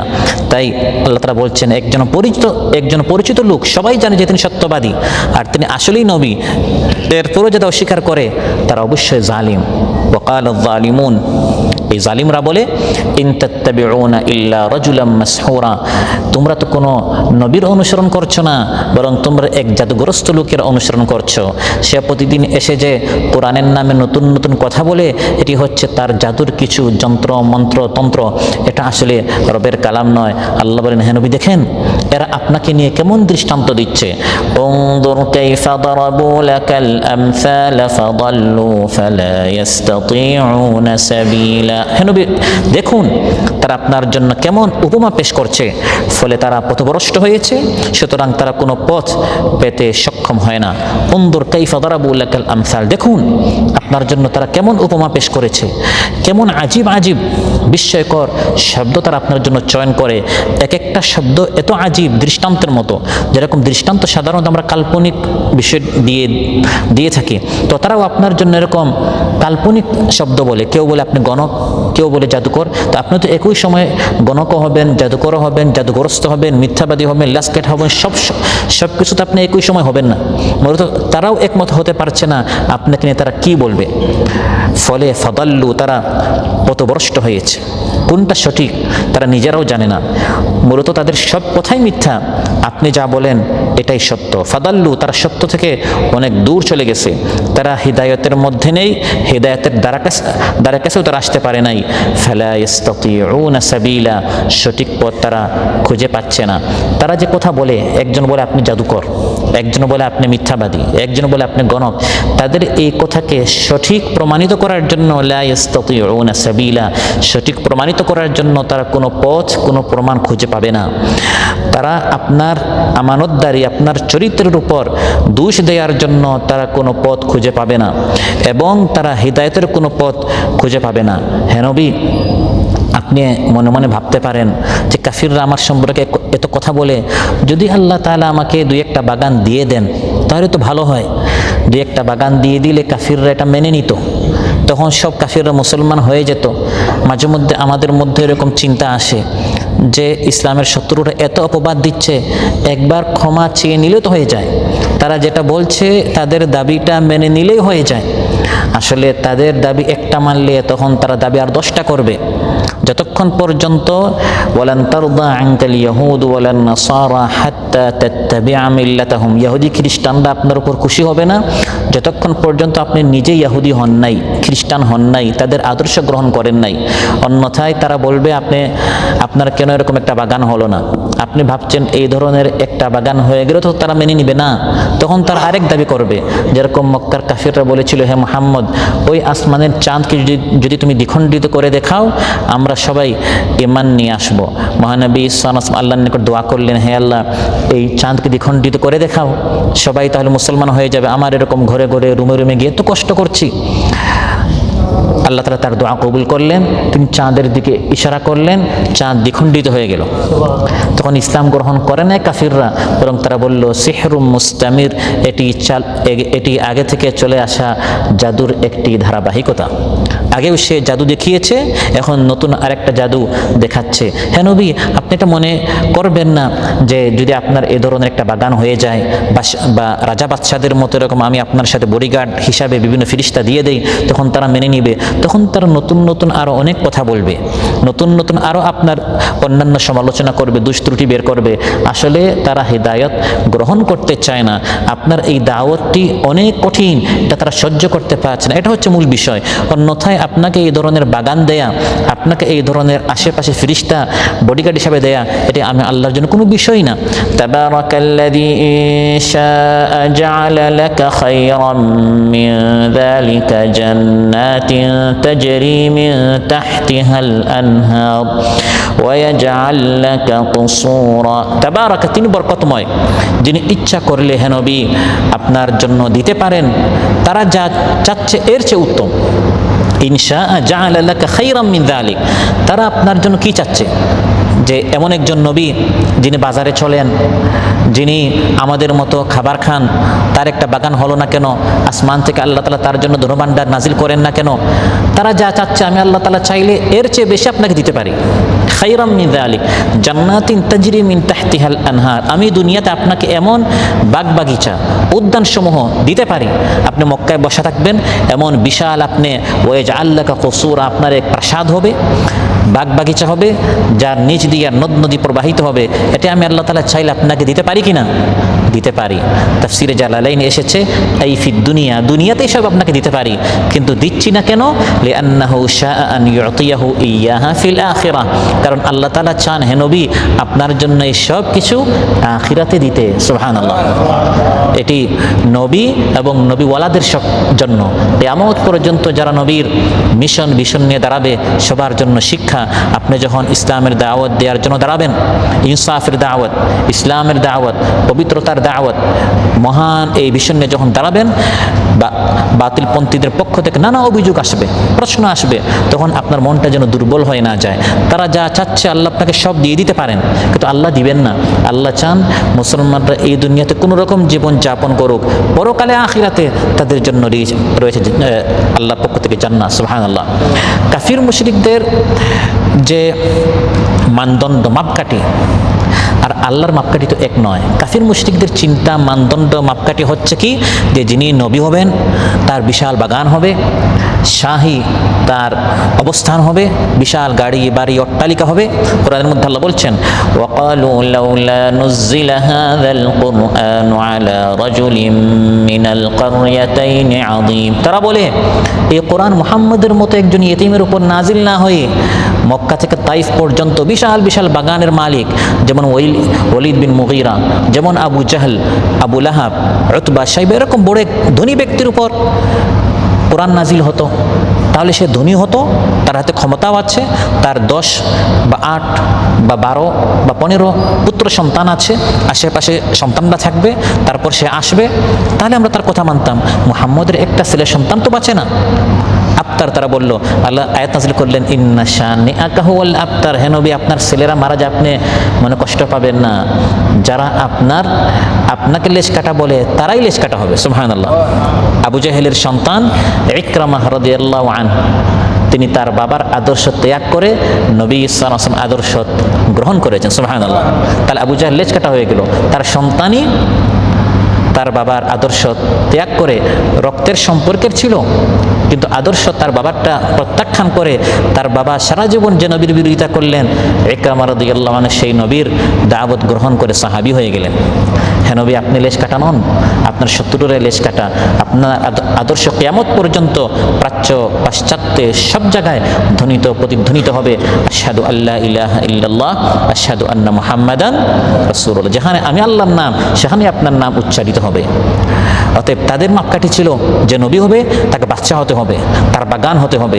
এজন্য তারা তো একবার এক কাফির উতবাকে পাঠালো, যাও একটু মুহাম্মদের নিকট গিয়ে দেখো একটু সময় যেতে সে আসে কিনা। প্রতিদিন দাওয়াতি কাজ করেছে, আমাদের সকল ছেলেদেরকে, ছাত্রদেরকে, সবাইকে তো তার দলে নিয়ে যাচ্ছে। তখন উতবা গেল, গিয়ে বলল, ইয়াবনা আখি, ভাতিজা দেখো, ইন্নাকা মিন্না হাইসু কাদ আলিমতা মিনাল মাকানি ফিন নাসাব, তুমি তো আমাদের মধ্য থেকে বংশীয় পরিচয়ের দিক দিয়ে অনেক উঁচু, তুমি বানু হাশিমের। ওয়াকাদ আতাইতা কওমাকা বিআমরিন আযীমিন ফাররাকতা বিহি জামাআতাহুম, তুমি এমন দাওয়াত নিয়ে এসেছো, ফলে তুমি আমাদেরকে আলাদা করে দিয়েছো। একই ঘরে বাবা মুসলমান তো ছেলে কাফির, চাচা মুসলমান তো ভাতিজা কাফির, স্বামী ইসলাম গ্রহণ করেছে তো স্ত্রী এই আদর্শ গ্রহণ করে নাই, ফলে তুমি আমাদের এই সমাজটাকে বিচ্ছিন্ন করে দিয়েছো।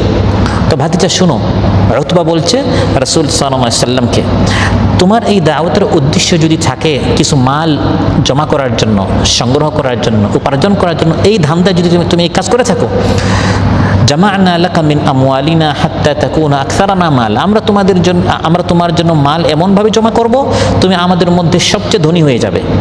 ওয়া ইন কুনতা তুরিদু শারাফান সাওয়াদনাকা আলাইনা, আর যদি তোমার এই দাওয়াতের মাধ্যমে মূলত তুমি নেতৃত্ব চাচ্ছ, বলো আমাদেরকে, দাওয়াত বাদ দাও আর বলো যে আমি নেতৃত্ব চাচ্ছি, আমরা তোমাদেরকে আমাদের নেতা বানিয়ে দিব, তুমি আমাদের প্রধান সর্দার হয়ে যাবে। আর যদি তুরিদু মুলকান, রাজত্ব চাও, মাল্লাকনাকা আলাইনা, তোমাকে আমাদের বাদশা বানিয়ে দিব। আর যদি এমন হয়ে থাকে যে তোমার নিকট কোনো জিন্নাতের আসর পড়েছে, তাহলে সেটাও বলো, তালাবনা লাকা তিব্বা, আমরা তোমার চিকিৎসার ব্যবস্থা করব। রাসূল সাল্লাল্লাহু আলাইহি সাল্লাম তার সকল প্রস্তাব প্রত্যাখ্যান করলেন আর তাকে সূরাত ফুসসিলাত শুনিয়ে দিলেন। আমি এই ফুসসিলাত কোরআন কারীমের দাওয়াত নিয়ে এসেছি, আমি কোনো নেতৃত্বের জন্য, ক্ষমতার জন্য, টাকা পয়সার জন্য আমি এই সকল কাজ করছি না। হ্যাঁ, ক্ষমতা দরকার ইসলাম প্রতিষ্ঠা করার জন্য, নিজে প্রতিষ্ঠিত হওয়ার জন্য নয়। টাকা পয়সা, অর্থ করি, ধন সম্পদ তো আল্লাহ তাআলা আমার নবীকে অফার করেছিলেন, কিন্তু আমার নবী সব প্রত্যাখ্যান করেছেন। তিরমিজিতে এসেছে, আরাদা আলাইয়া রাব্বি লিয়াজআলা লি বাতহা মাক্কাতা যাহাবা, আল্লাহ তাআলা আমার সামনে অফার করেছিলেন, হে মুহাম্মদ, আপনি যদি চান আমি গোটা মক্কায় যত ময়দান আছে, মরুভূমি আছে, পুরাটাই আপনাকে স্বর্ণ বানিয়ে দিব। তখন আমি বললাম, লা ইয়া রাব, হে আল্লাহ, আমি এত সম্পদ চাই না। আশবাউ ইয়াওমান ওয়া আজুউ ইয়াওমা, একদিন পেট ভরে খাবো আর একদিন ক্ষুধার্ত থাকবো। ফাইদা জু'তু তাদাররা'তু ইলাইকা ওয়া যাকারতুক, যেদিন ক্ষুধার্ত হব সেদিন আপনার নিকট দোয়া করব, আপনাকে স্মরণ করব। ওয়া ইদা শাবি'তু, আর যেদিন পেট ভরবে, শাকারতুকা ওয়া হামিদতুক, আপনার শুকরিয়া আদায় করব, আপনার হামদ করব। সুবহানাল্লাহ। তাহলে আমার নবীকে বাদশা বানানো, এই ধরনের বাগান দেয়া, কোটিপতির মালিক বানানো, এটা আল্লাহর জন্য কোনো বিষয় না, বরং আল্লাহ তাআলা আমার নবীকে বলেছেন, আর আমার নবী এই সকল বিষয় ফিরিয়ে দিয়েছেন। তিনি দুনিয়ার গোলামি করার জন্য পৃথিবীতে আসেন না। মুসনাদ আহমদে এসেছে, জিবরিল আলাইহিস সালাম একদিন বসা ছিলেন রাসূল সাল্লাল্লাহু আলাইহি ওয়াসাল্লামের নিকট, হঠাৎ আসমান থেকে একজন ফেরেশতা আসলেন। হযরত জিবরিল বললেন, ইয়া রাসূলুল্লাহ, ইন্না হাযাল মালাকা মা নাযালা মুনযু ইয়াওম খুলিকা ক্বাবলা আস-সাআ, এই ফেরেশতা এই যখন আসমান থেকে নাজিল হচ্ছে, যখন থেকে তাকে পয়দা করা হয়েছে, সে কখনো পৃথিবীতে আসে না, এই প্রথম এসেছে। এই ফেরেশতা এসে বললেন, ইয়া মুহাম্মদ আরসালানি ইলাইকা রাব্বুক, আমি আপনার নিকট এসেছি, আপনার রব আমাকে আপনার নিকট পাঠিয়েছেন একটা প্রশ্ন করার জন্য। আফা মালিকান নাবিয়ান ইয়াজআলুকা আও আবদান রাসূলা, আপনার রব কি আপনাকে বাদশাহ নবী বানাবেন না বান্দা নবী বানাবেন? আপনি নবী থাকবেন, নবী বাদশাহ হিসাবে না আল্লাহর বান্দা হিসাবে? তখন হযরত জিবরিল ইশারা করলেন এই ফেরেশতার জবাবে, তাওয়াদা লিরাব্বিকা ইয়া মুহাম্মদ, হাবিব জবাবের সময় আপনি একটু বিনয়ী হন। তখন তিনি বললেন, বাল আবদান রাসূলা, আমি বাদশাহ নবী নই, বরং আমি আল্লাহর বান্দা নবী হিসেবে থাকতে চাই। সুবহানাল্লাহ। তাহলে আমার নবীকে বাদশাহ বানানো এটা কোনো বিষয় ছিল না। বাইহাকিতে এসেছে রাসূল সাল্লাল্লাহু আলাইহি ওয়াসাল্লাম বলেন, আকুলু কামা ইয়াকুলুল আবদ, আমি খাবার খাই একজন বান্দার মতো। ও আজলিসু কামা ইয়াজলিসুল আবদ, আমি সবসময় বসি অত্যন্ত বিনয়ী হয়ে একজন গোলাম বান্দা তার মালিকের সামনে যেরকম বসে, আমি আমার রবের সামনে এরকম বসে, আমি অহংকারী না। ফা ইন্নামা আনা আবদুন, কারণ আমি কোনো বাদশা না, আমি হচ্ছে একজন আল্লাহর বান্দা। এবং তিনি দোয়া করতেন, তিরমিজিতে এসেছে, আল্লাহুম্মা আহয়িনি মিসকিনান ওয়া আমিতনি মিসকিনান ওয়াহশুরনি ফি জুমরাতিল মাসাকিন। অতএব কাফির মুশরিকদের কোরআন নিয়ে, নবী নিয়ে এই সকল অভিযোগ সব মিথ্যা।